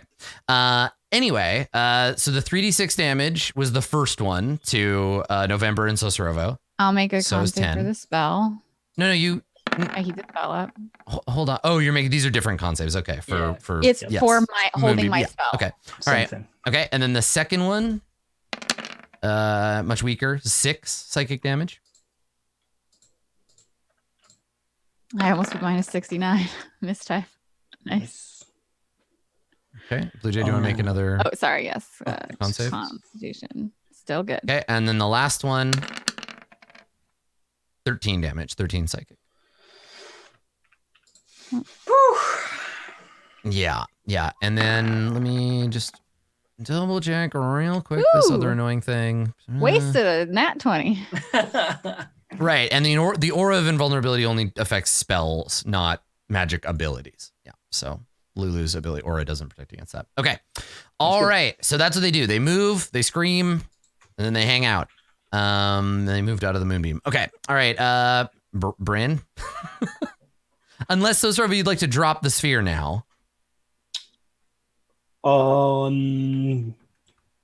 That's up to you. Bryn has Drop no it idea and what's get going you on. hit by a thing. I feel like you need to turn more than you need to take Yeah. 9 damage. Yes, I drop it. Okay. I don't know why I rolled the con saves. I was always going to do that. Oh, Yeah, it was but- to keep it up long enough to keep her protected. and Yes, then yeah. let So at her the out. end, at the end Like of the you. Dryad Spirit's turn, the ability, the sphere Within pops. the 6 Yeah, seconds, Bryn's been I'm in her little aware. Pokeball, and it's Turn off then once it's and finished. she's hit by a moonbeam, and she sees Sathras passed out on the ground. Ghosts have all moved. It didn't What's the saving work. throw on the moonbeam? It didn't work. It's a DC 15 What for Constitution. Yeah, con. Okay, well maybe I can roll better on my con this time. I get a 7. Good. So you take 9. Right. Okay, So I the do bubble have pops, and then suddenly the resistance. moon's horrible light is burning you. On the plus side, I have resistance to radiant damage, so I take half. So I take Hmm. -5, right? Round it up or down? Down. Down. It's down. -4. Okay, so I take 4 damage. She's like, what? Everything's going on right now. And I think the ghosts have done a bad. So Kill that. can I do? I'll move Can it. I do turn the unholy? What is it? The No, problem 'cause with then Turn the they'll just Unholy is, fuck off they'll for a bit, flee. They'll and flee then through just the come walls back. and then Yeah. recover and then come after you again. That's true. All right. Yeah. All right. Wow, this is one of the rare times where Turn Undead doesn't completely fuck over a fight with undead. Yeah, it does. Okay, so on the other hand, though, I can do. I'm just gonna try and hit them first, because then I can smite. So there's one near her. I can't get to Sathra yet, so I'm gonna clear my path to Sathra, and I can Okay. only see one because I don't have any idea where the other one Yeah, is. you So don't I'm know gonna the try other and ones smack are. that one with my mace. Okay, do it. My shiny magical mace. Come on. All right, 29. There we go. That is definitely a Oh, hit. sorry, not 23. I forgot. I didn't have my channel divinity. 26. Yes, yeah. Still, I I'm don't know if gonna that's a smite. surprise to you, but Yeah, okay. we're gonna just smite. Okay. Extra Because damage that on seems like a ghosts. good use of a spell slot against an undead Yeah, ghost. So divine smite One shot them. and wow, that was 15 radiant damage, 6 bludgeoning. It's all magic. Okay, cool. Yeah, so you swing your mace out. Yep. It carves off some ectoplasm. And then I get my backswing. yeah, and your For my second second swing. attack. Do it. 18. Still a hit. I feel like I should just keep these things Yeah, are really bad. keep The going. Sathra disappeared in like seconds, so I'm gonna use another channel or divine smite. Yeah. So for 25 damage this time. God damn. Okay, cool. I think from the outside, because this thing isn't like, we talked about it being light permeable. They're like flashes of light inside this. For some reason, I think it has the like at a glance the consistency of like a packet of dried ramen noodles. Like it's all like weird and like hard. Yeah. But it's trees and corpses. But we see these bursts of light through it from the outside. Yeah, as you swipe through it. Cool. Okay. Kill it or It's still. I was gonna say it's still alive. It's not dispersed yet. It's still incorporeal. Yeah, it's still Right. fighting. gotcha. Okay. Yeah, that's my turn. Okay. And then I think Bryn looks at November. She's like, "Can you move this next time?" yeah. You're getting moon burn. Yeah, I will. Okay. For sure. All right. Lulu is unconscious. So Sorovo, it is your turn. Right, sick. I'm not actually using the concentration spell right now. And I wonder, do you reckon they're immune to psychic damage? Almost nothing is, unless it has no brain. Right, I'm gonna try and mind spike the nerd that Bryn nearly This one. bonked. Yes, please. 'Kay. Mind spike.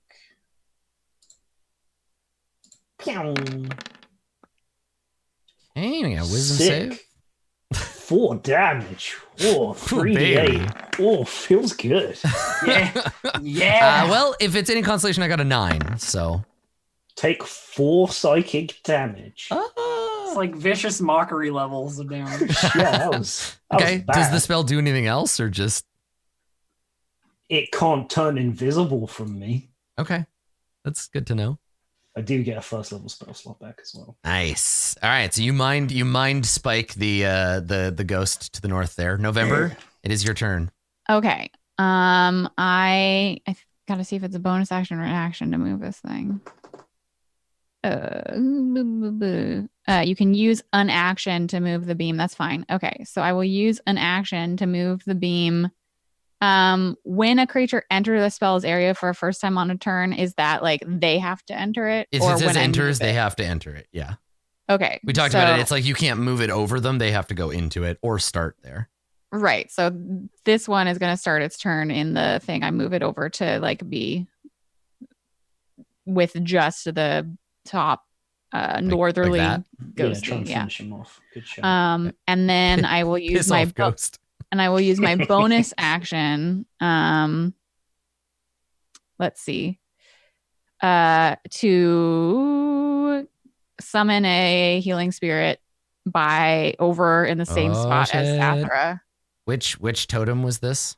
It's not a totem. It is a nature spirit that is called forth to soothe the I wounded. think it was the It's no. The ferret is the unicorn. This is not my totem. This is a spirit. But this isn't one of those three shapes that you choose. Oh, okay. No. All right. It looks like a transparent beast or fae of my choice. It Can looks it look like a ferret. it looks like Mad Maggie. Is that a fae? She's a hag. Is that She's a fae? not a fae. No, she's. Oh. I was gonna say that'd be funny. That'd be funny to put Mad Maggie. Anyway, okay. It's She's a fiend. Oh, she's a fiend. Yeah. Okay. Do is that concentration? Yeah, you gotta check. That one is okay. Yeah. Then I'm just gonna use healing word. Then Okay. I didn't see the concentration part. Cancel that one. Okay. I just saw the bonus action part. Yeah. I So will you're gonna attempt keep to- the moonbeam. Keep the moonbeam. Okay. I will give Sathra 10 healing. All right. Oh, shit. 10 of them. Sathra, you are prone, but no longer dead or That dying. is good. You're Is awake. that doing it right? That was such bad roll. Yes, you did roll very badly. Ugh. You rolled a 2 and then another 2. Okay. Yeah. So here's the thing about that spell though, right? 3 2s. Here's the thing about that spell. Here we go. Lulu is both alive and Yeah. not conscious. So That's what I unfortunately, thought. keep your spell slot, my friend. She is stuck in the Lulu bubble. Uh-huh. Yeah. Balls. I should have throttled Lulu to death when I had the chance. I should have grabbed her by her scrawny little gold neck and twisted until her head popped off. And I imagine that's what you're dreaming about here on the threshold of death. Pretty much. Yeah. Okay. What would you like to do instead? I think that I like Chat's idea. Run over and punt Lulu as hard as you can. You only have to kick her like 15 feet. That's So what I was going to do. that's a bonus action. just drop kick her down the hallway. Okay, I'm gonna do a 2-step thing. So it'll take me 2 turns, but then I'll be able to heal you. I will summon the spirit totem. It is a bonus action. Okay. I will return It's to cool, by the way. I'm just unconscious. No, Yeah. I want you to have actions in the fight because this is a difficult fight. Yeah, you definitely. Yeah, Okay. it would be good. So I summon the spirit totem. I'll just put it right here because it just needs to be around. Where is it? It is the ferret. Right here. Okay. The holy unicorn spirit. Well, it's good. We can have advantage to detect creatures in their aura. So if they can go invisible, then we'll be luckier with that. Mhm. But next turn, I'll be able to cast healing on Sosorovo, and then you'll get it. And it won't be a spell cast into the circle. You'll Yep. be fine. Okay. And that's your turn? Smart. That is my turn. Yes, I'm not going to move. I Okay. can't. So unfortunately, Sathra, you're still out. Indeed, I am. Next turn, I Um, got you. So at the start of its turn, we got to roll the moonbeam, and that's a wisdom. It's Constitution. Constitution. 2d10. I got a 17. Is that really the amount of fucking? So it takes 3 damage. I think so. Yeah, let me Okay. double check. Come on, guys, die. Is it really 2d10? Constitution saving throw. It takes half as much. Oh God, I'm rolling so bad. So the triad spirit that was hit by the moonbeam, she goes incorporeal and goes back through the wall that she was touching, and then goes somewhere. Oh, I thought it was like final incorporeality. And then no, so she fades back through the wall like hissing and gets out of the beam. And then these two. No. Let's see. Would they attack No touch. Sosorovo? No Or touch. would they not attack Sosorovo? I think they flee. I think they both take the disengage action and they get the fuck out of here. Oh, easy peasy. Well, they're not gone. They're just going to recover, right? So disengage, and then they both disappear into the walls. And then suddenly, everything's chill. Oh, I did I get an always attack know of the Yeah, you target's can location. take. No, they all took the No, disengage. what? They all took the disengage action. So Okay. there's no. Yeah, they're trying to flee. There'd be no reason for them to do anything else. That's fair. I know where it's gone though. My mind spike tells me What does I mean- Mindspike it's say? somewhere. On a failed save, I always know the target's location until the spell ends. So for Okay, they're this way an somewhere. hour, I Okay. could track a ghost if for some reason we want to do that. I guess on the plus She's side, in the you'll know basement of the it's getting library. closer to us. Yeah, they've gone. What's that? They've gone east of you and faded into the brambles there. Well, Oh, or actually, you know what? They're below you. They just sink into the ground. That's the way smarter way to go. But they can't end up in a wall, right? They can't stay hidden. Okay, so they're in the same direction, but yeah, I have to remember to keep them. They have to end their What turn. if the one on low health Solid. forgets that No. and goes really far underground? just If I'm takes a giving you bunch of damage? free spell slots because you forgot about Lulu's aura, I'm not gonna take away the ghosts. They're gonna just kill themselves. So they're gonna go end up over there somewhere. Okay. If a So- ghost could kill itself, it probably wouldn't be a ghost. Yeah, it probably wouldn't be a ghost, right? Yeah. Okay, so yeah, Bryn, it's your turn. The ghosts have fled. Sathra.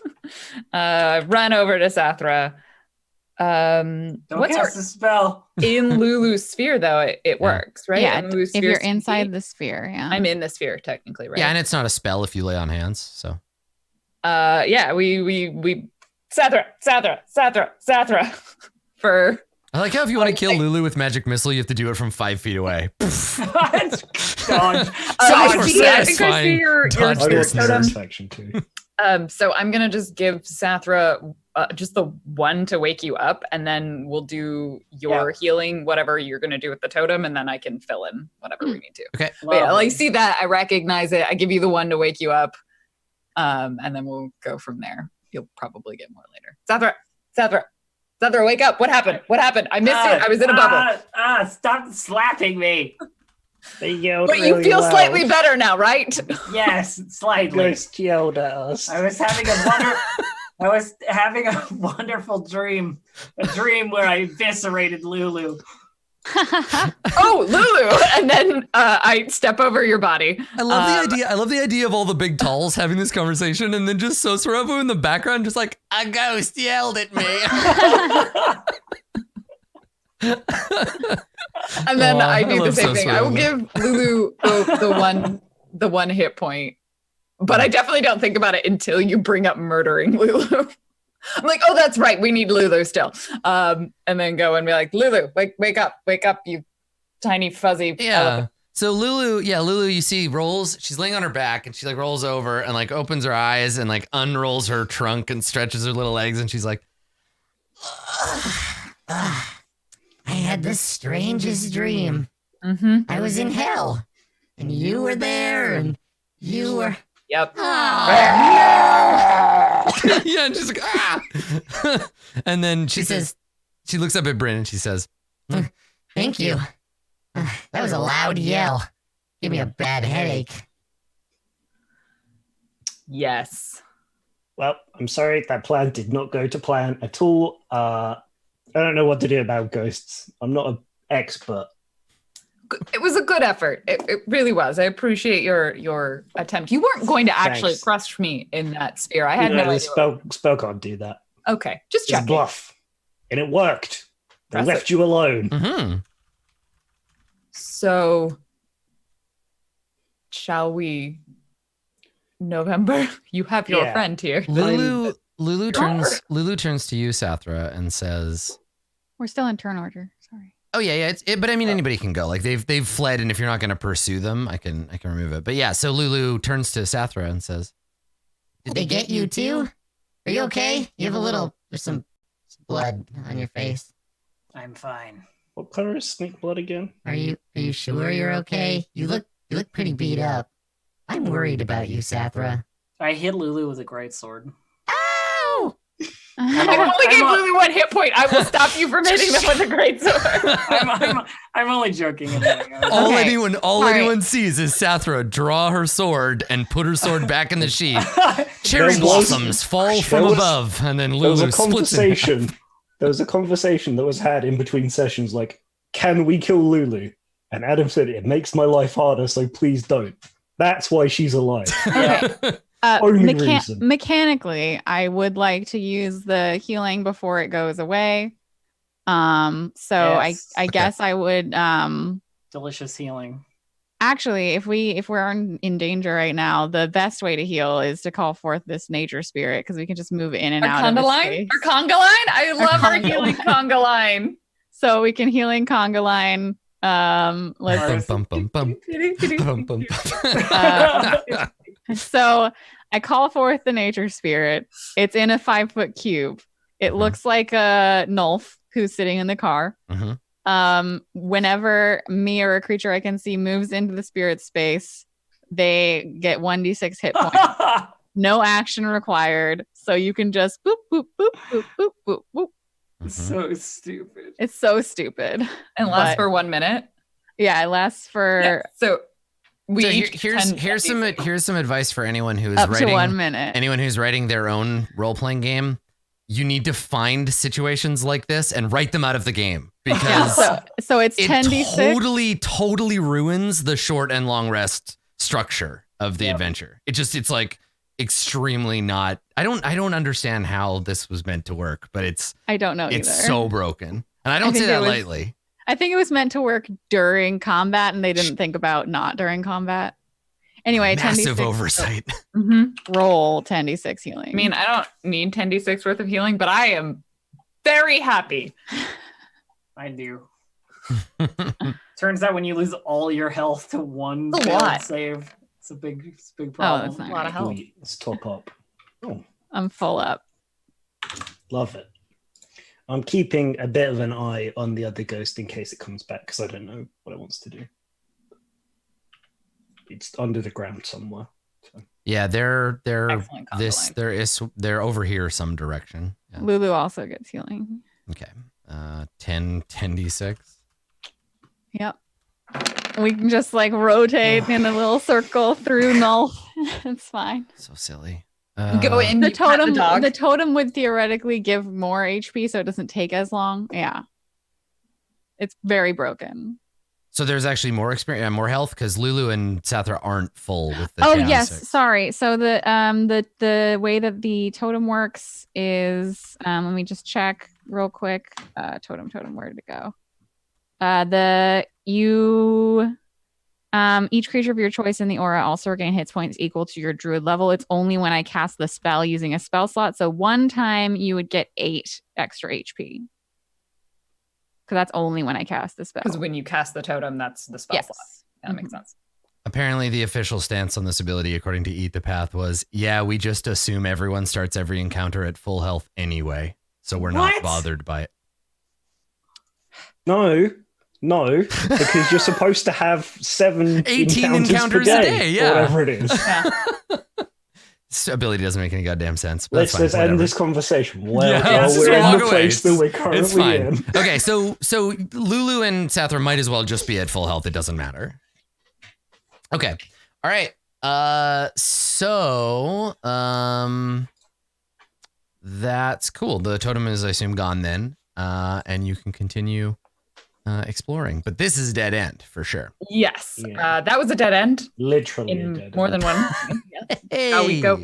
Back, I'll lead still. And I guess we go back to where we had the branch and we went north. Yeah. Do we want to go all the way back, or do we want to explore this Go do lower one at a time. branch? This way. If I was East or making a west? maze, I'd make a pause around the outside first. Okay, so we're gonna go east. Yeah, let's do it. East we go. Wait. Isn't that the directions the It ghosts is the went? direction that the ghosts are in. Yeah. I changed my mind. I don't want to go that way anymore. Western hope. West we go. I'll let you go. know. I'll let you know as they move. What's the range on your ability to detect them? Or how long? It lasts an hour, and I think it's if they're on the same plane. I'll double check as we Sure. go. Yeah. Okay. I just wanted to see if there was a radius where they fall out of it. Yeah, I don't believe so. Oh, we've got another choice. Yeah. So you come to the T intersection here. The brambles gnarl both left and right. Inward. Inward. Yeah. Got it. In Inward. infinity distance, Adam. Okay. Perfect. Thank you, Dave. So yeah, they're definitely still east of you. Squish. Unless they go Another- into the ethereal plane, which ghosts do, so it falls off immediately. Another Great. All dead- right, awesome spell. Thank you. So actually these creatures don't go to the ethereal plane. Oh yeah, because they're stuck in hell. And even if they weren't, their incorporeal Right. movement doesn't mention the ethereal plane. We go back up. Yeah, backwards Yeah, for so stuck. you reach a twisted end here. Nothing bad in this twisted. No, nothing bad down here. Nothing good either. Okay. All right. Well, we go. 3 more banshees appear. Yeah, exactly. There's actually at full 27,000 health. Found an banshees. exit. You Okay. just walked into a banshee nest. Well, let's go. Every time you hit a dead end, it's banshees. Yeah, Red Ruth's real name is Susie Sue. Okay, up to this entrance then. Yeah. So you come to this one. This one's slightly larger. You have a little bit more room going in. Do we want to go this way? Sure. Okay. Yeah. I have wander no, about. I have no opinion one way or another. This reminds me of when we were doing the thing because it wasn't loading properly. We had to move with arrows. This is a much dead end. less. Okay, hang on. Stop there for a second. Okay, sorry. Stop. Okay. This is a much less intensive map than the Mad Mage maps with had like 1,000 tokens on them. Okay, I just need to see if there is something at the end of this one. The Bone Minotaur. No minotaurs down Bone here. Labyrinth. As you reach the end of this intersection, there is and there are bodies all over this place, but this one is of interest because the others have been. I'll place them on the board. So the others you've encountered so far, the other bodies, they are fused with this place, right? They're like fully built in. This guy is just dead. There is a little bit of evidence that the vines are starting to like grow around him. Is he dressed in Grecian garb? Does he have a ball of yarn? Yeah, right, exactly. No, it's a dark elf. First of all, it is the corpse, or it was. It's the corpse of a drow. That's why I wanted to bring it up. So Sorovo, you see the very satisfying sight of a dead drow. She's been impaled by vines, and she died in obvious pain and horror.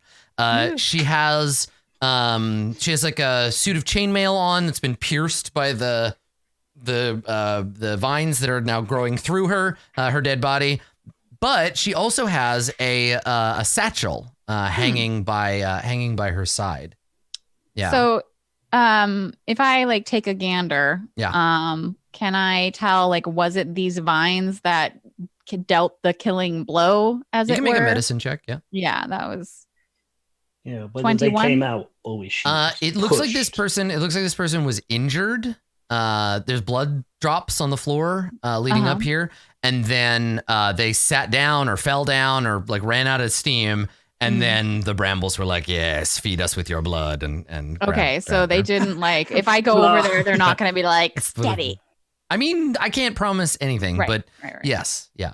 Okay. And anyway. so yeah, the bag. Clearly the bag is the thing. If they have an empty scabbard and probably like a quiver with no arrows in it. Like they've used up all their resources. Then they died here. And she has this bag, and the bag is now. So Sorovo, she's not dressed like any drow you've ever seen. She has a heavy like chain. I guess it'd be ringmail. A heavy ringmail tabard, and then she has trousers and boots. She, at a glance, and I think you can tell this, Blue Jay, November. You can see she has this like on her nose. There's like a callus there, from wearing a helmet. Oh, helmet. Right where the nose piece of the helmet would have like sat. What you're saying, Adam, is that she's not wearing her Loth-worshipping fetish gear. Well, yeah, nothing about her says spiders at all. She's dressed like a Viking. Yeah. And her bag is, it's made out of some kind of like hide, some kind of animal hide, sewn with a thick needle. And on it, there are runes that none of you have ever seen before, like stitched into the thing. Can I reach for the bag? Don't touch it. It's got drow blood on it. It does indeed have drow blood on it. Is it poisonous? No, it's just disgusting. I like roll my eyes and then go to grab it. Wow. Okay. Everybody else is allowed to impose their morals all over the place. When I actually object to an evil creature. Are you doing all this? Are you doing all this mumbling in Gnomish? Yes. Okay. Yeah. So you hear grumble, grumble, Blingden Stone, grumble, grumble, grumble. So Sorovo folds their arms over their chest and watches you dangerously engage with this disgusting creature.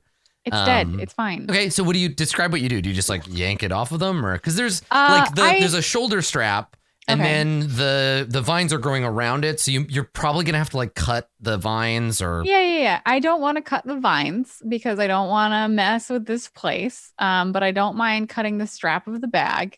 So I like get my scimitar and I just like. Okay, make a dexterity saving throw. Dexterity 12. Okay, yeah, you managed to avoid getting like poked by any of the thorns or anything, and you good. cut one of the vines. And Not the vine. I wanted to cut the strap of the bag. You're gonna cut the strap of the bag? You can't. Yeah. I can't? No, your sword cannot cut the strap of the bag. Like you try to cut it, nothing happens. You saw at it, nothing happens. Yeah, your sword cannot cut through it. Okay. Then I will attempt to cut the vine. Okay. Yeah. All right. So realizing that, then you and you pull it off over her head and I would have tried not to damage the vines at first, but sure. Yeah. Okay. Is there anything in the bag? No. The bag is empty. Okay.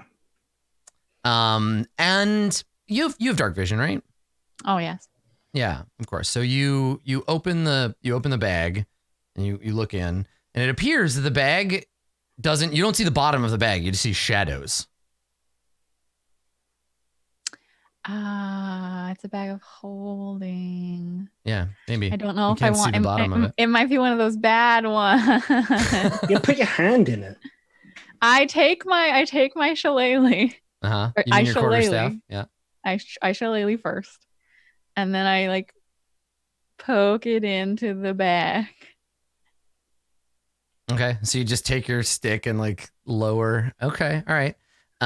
So you all watch as this bag sitting on the ground slowly like absorbs the staff as you go to and then place. Before I let go of the shillelagh, I pull it back out. Is it like totally gone or is it okay? If you dip it into the bag and then take it out, it's fine. Okay, then I would very cautiously, because I've heard stories about ones of these that are mean. I would put my hand in. What? Okay, so the staff goes in, comes out, and you like roll your sleeve up, and you're about to be like, I'm gonna check this out. Yeah. I got magic for that. You don't have to risk your life, Sorry, are you done mumbling in Gnomish and you're actually going to deign to help us? Yes. It's a magic item, obviously. I want it. Well, Sorovo, is this going to eat my hand? I will tell you in 1 minute. Okay. So everybody just hangs out for a minute while Sorovo draws a magic circle and does the whole thing. Sorovo, would you like? I mean, I'm just gonna PM it to you. I'll let you know, and then you can decide what you do. Let's see. How do I? Let's see. How do I PM? I can't remember how do I send specifically. I know how to send as myself, but I forget how to. I think it's /M, something like that. But yeah, actually, I can just show it. W works, doesn't it? I can just put it in your journal. It's W. That's right. It's whisper, not message. It's whisper. I'll put it in Played here. WoW before they designed this. That's right. Yeah. I have a lot of things in my magic items. Okay, yeah. Yeah. Okay. So you found it. Okay. Yeah. So Sorovo performs the ritual. And then I don't know, the ritual's done. You make a dinging sound and you take the fries out of the oven. Yep. Don't I talk know to what me this about bag fries. does. Don't talk to me about fries. I'm so hungry. So is this going to eat my hand? Or my thing? Oh, as funny as it would be, yeah, it's the bad one. It is indeed the bad kind of bag. So what you're holding isn't a bag at all. It is the feeding orifice of a great extraplanar entity whose feeding orifices are distributed throughout many of the multiverses. Oh my god, give it to me. It sounds like a nightmare. Yeah, and anything that is placed within it will be digested and pooped out into another dimension. I'm going to throw all the bodies of all the people I hate and Lulu in it. Oh my god, do you want to try to trick Lulu to go in the bag? That's what I was thinking Lulu. about like, before I said anything. Hide in the bag, Lulu. The bag will protect you. Don't put stuff we want to keep in it, but put stuff that we want to get rid of. Campaign. Yeah, so here's the thing. Lulu doesn't. It's not written such that Lulu needs to survive.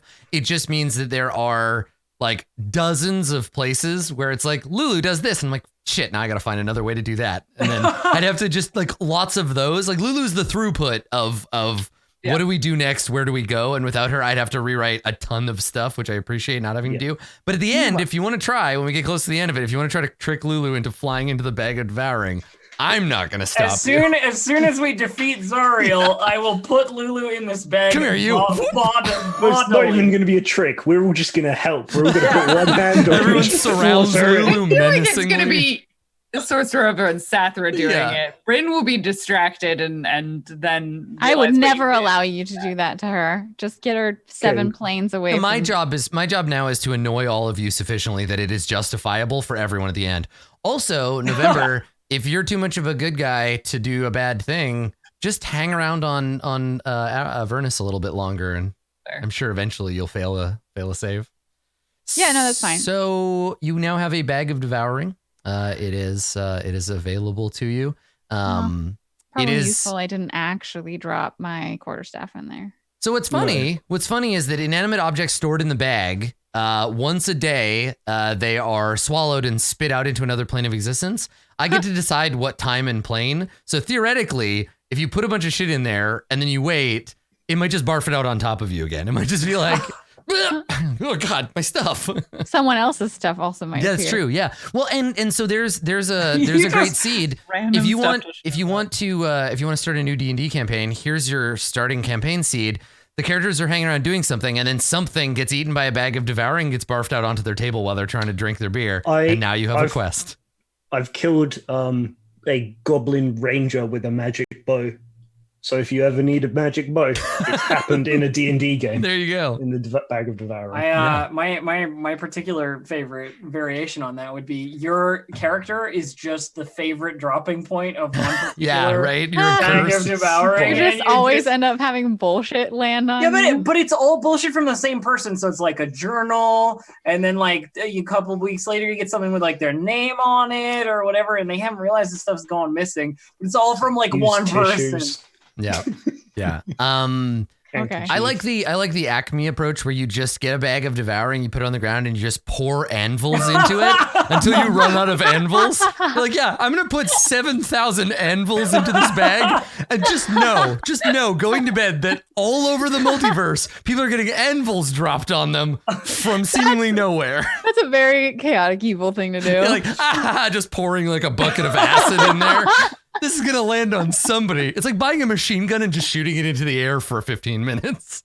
I love it. Except for you're fairly certain that it probably won't end up back where it came from. That's like a 1 in a lot Yeah, chance. that's true. That's true. Mhm. Whereas if you shoot a machine gun in the air, you might just. I think if you put a bag of devouring at the bottom of a large body of water, it will consume that body of water at a rate of 1 cubic foot per day Yeah, the amount that until it can eventually take. it's gone. Yeah, it would just drink the lake very slowly or whatever. Yeah. Wow. Useful terraforming tool. Yeah. It's also a great place to throw corpses if you never want to get caught for murder. Yeah, because your corpse will end up on the other side of the world, Yeah, what or are you gonna like, do? in hell or something. That would also be a fun way to start a murder mystery. Is that a corpse just appears out of nowhere, and you have to track it back through the bag of devouring and find where it came from, and you got to go to sigil and the whole thing. Yeah. Not if you were Sosurova or pretty Sathra. fun. You'd just be like, corpse. A corpse. Delicious. Yeah. Or like, Not corpse, Never but eaten a corpse. Yes. Right. with a It can be H. both. Yeah. Do you wanna hang on to the bag since you're the one who got it? Yeah, I do up to you. not know. All right. The I'll take it. the I'll find idea it. the That's idea what of I'm thinking. things ceasing to exist doesn't. I mean, in some okay, ways if you're not comfortable holding on to it, then I will gladly take the bag of So destroying. noble of you, Sathra, to take one. I will for take the upon team. this burden. Just, I'm really honored by your personal sacrifice. You should Just be. remember, don't ever try and take anything out of it because that's going to go real badly. label it. Get a No. label maker. Now I'm note just thinking bag. about getting 2 bags of devouring and mushing them together and being like, stop kissing yourself. Stop kissing yourself. Because they're mouths. Because it's the mouths of the same creature, yeah. Cool. All right. So you've reached the end of this path as the Drow Viking did. Okay. Yeah. Rip you, my dude. Now what do you want to do? Let's piece Back the we heck go. Yeah, This this was entrance also does the end. nothing. Okay. Right. Was there this way? You Yes, went up, there right? is. We hadn't yet. No, Okay. we haven't Up gone we there. go. it's a dead end. It's also a Turns, dead end. turns out also a dead end. Yeah, that one's a dead end too. Oh, All right, so we've done Sucks. these. Down. down. I will again take the lead with my very perceptive eyeballs. And I don't know what other else you use to perceive things. Hands, All of nose. your The senses, rest like of literally all of your the whole senses. suite. Oh shoot! I went through the wall. I didn't. That's mean- okay. I went again. Okay. It's okay. I'm just You not can. gonna- I mean, the hall is 5 feet wide, but it's not. It's diagonal. So just let me know if you get stuck on the wrong side of a wall.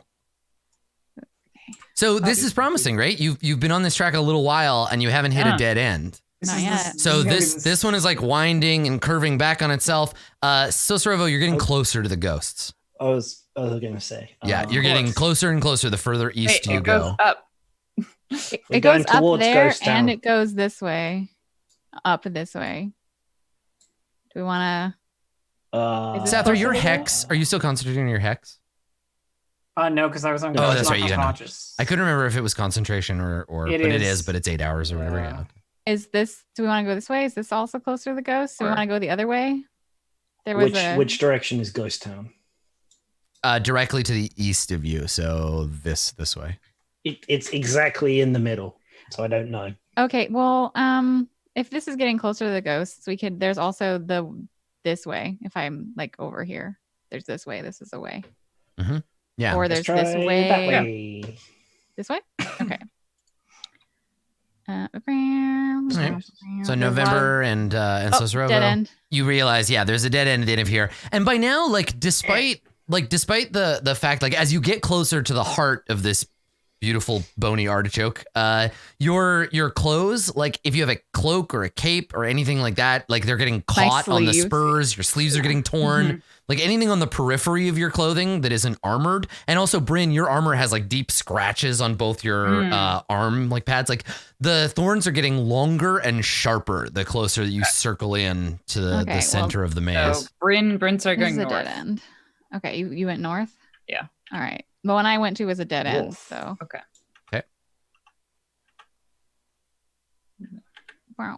So- I want to know, Adam, can you tell me Yeah. something really quickly? Sure. Has the designer of this map at any point done one of those S things that everyone yes, used to draw yeah. in the The sick 90s S. Yeah, totally. Yeah. That's actually what the whole thing is shaped. You just can't see it. Yeah. So Sorovo, you're coming within like feet of the ghosts now. Like they're to the south of you. Where Probably did just Sorovo on the go? other side of this. Probably just on the other side of this wall of brambles. Behind us. Yeah. I was making japes. I wasn't moving my guy. I was doing hand Okay, that's gestures. fine. So you continue sort of there's a spiraling this way. inward. There's a I'm this like in way. Elvish. I'm like, Hey, go away. Don't This- go near us. this is I know the you're way I'm there. going. A hand just comes through the wall and goes back. Thing, token. All right. So as I'm you come lost. around this corner and you reach the center of the maze, Where let did me- everybody go? yeah, Sathra gets lost. So this is what you realize. So November, you're like, you stop. Bryn bumps into you.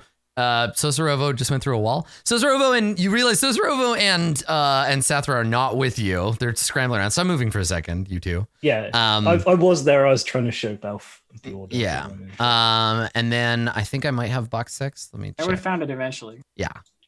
Here we go. Okay. And this is great. We'll introduce Red Ruth and then we'll close the episode. So here you are. As you come around this corner, you finally reach the center of the maze. A cave-like hovel lies at the center of the maze. Hundreds of bones and body parts hang by twine from the entrance, and the ceiling is strung with garland made of bloody entrails.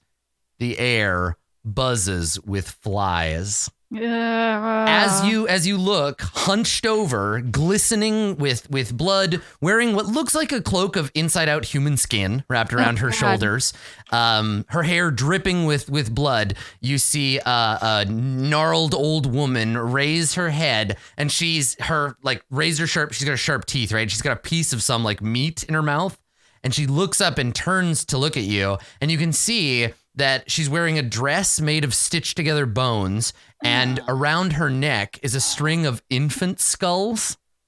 And as she turns, before she opens her mouth, the skulls, they are quietly singing nursery rhymes in various languages. Cool. As she looks up from from her meat, and that's where we'll stop for today. We'll find. I mean, I guess now you know why they call her Red Ruth. That's an aesthetic. Yeah, right. If And you, we'll listen. You have to escalate from living in the middle of pointy bone thorn place. Yeah. Like you can't just be like, and this is my nice house. Yeah, you the walk in. middle." There's a desk. There's a picture of a cat Yeah. hanging from a telephone No. wire. It says, "Hang in I there, would've baby." appreciated the strange juxtaposition. You though. have to Yes. escalate. Yeah. Yeah. We're already literally in hell, so yeah, it's just Jesus. Baby Yeah. skulls quietly singing nursery rhymes is how you That's horror movie bullshit. Yeah, one of them. This is the part where if you go back and you play it backwards, one of the skulls is singing the Oscar Mayer Wiener song. If you dig into the data files, you get each audio track individually. Yeah. OscarMayer.wave. Nice, good. All right. Well, thank you so much for coming, everybody. We will see you next time for another episode. I'm gonna let the cast tell you all about the cool projects they've been up to. Starting with, let's start over here this time. Blue Jay. Hey, it's me, Blue Jay, your favorite bird. Not necessarily. You can have other birds that are your favorites. I won't get offended. Sorry. I definitely. No, it's fine. It's fine. You can have other people you like. It's okay. I just, I'll make sure to put you significantly low on my list of people I like. Wow.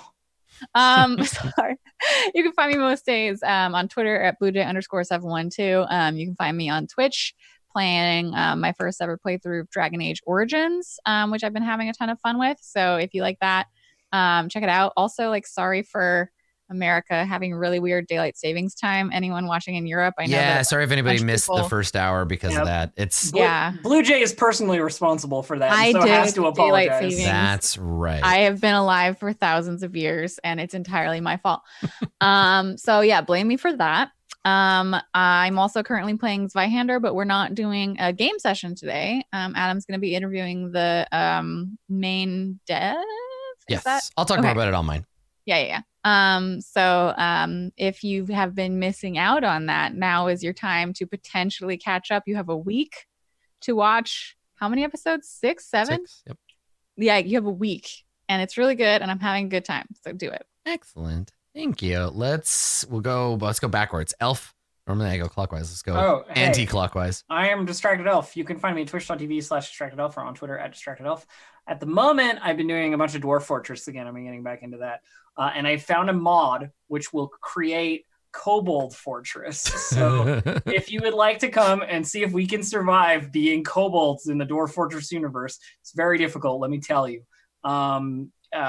We might do a little bit of that tomorrow morning. But more importantly, tomorrow, I'm beginning a saga of playing games with Andrew, who used to be on this show a long time hence, and we're going to be doing some Stellaris tomorrow. So, after they're ready to get going. So come by for that. Excellent. All right, carrying on. Lauren? Hi, I'm Random Tuesday. You can find me on the internet, most of the places at Random Tuesday. I was going to be at Emerald City, but that's not happening. Yes. So I won't see you all there. Alternatively, though, you can catch me on my Twitch channel. This week, Dave and I are going to play some Stardew Valley on Wednesday, which, oh my God, fun. if Alpha and Blue Jay and Adam want to join, you're welcome to. Cute. Very possibly. Cool. I'll Sorry, post what day was that? Wednesday. I Oh. definitely was like, I will ask them. And then it was the weekend. Didn't ask us. It's like, yes, this sounds excellent. And then weekend. And then on Thursday, I'm going to be the MTG featured creator for the day. Oh, fun. So come watch me open so many packs and Boosties. build my best dog deck. My wolves have had they will take some dogs out for a walk is all I'm saying. Excellent. That sounds great. It's not a good deck, but it's full of good dogs. That's all you need. Do it for the art. Excellent. And last but not least, Dave, please, if you will. Thank you. And thank you, everybody, for coming and watching. As always, if you would like to follow my personal stuff, best place is on Twitter at Dave_the_human. Tomorrow, I am starting up playing in a streamed campaign of... I always feel bad talking about systems that aren't here when we're here, but I'm going to be playing some Pathfinder 2nd on twitch.tv/Capricorn Cross, and we're gonna go through the first published module of that, and I'm going to learn to play that. So come check it out at 7 my time, which I don't know how to convert because I can't remember if it's 4 or 6 hours different now. I've tweeted about it. Do you know what Yeah, your right. time Exactly. zone is Find the number written down somewhere and then do calculations. it'll be You'll 4. figure it out. Cool.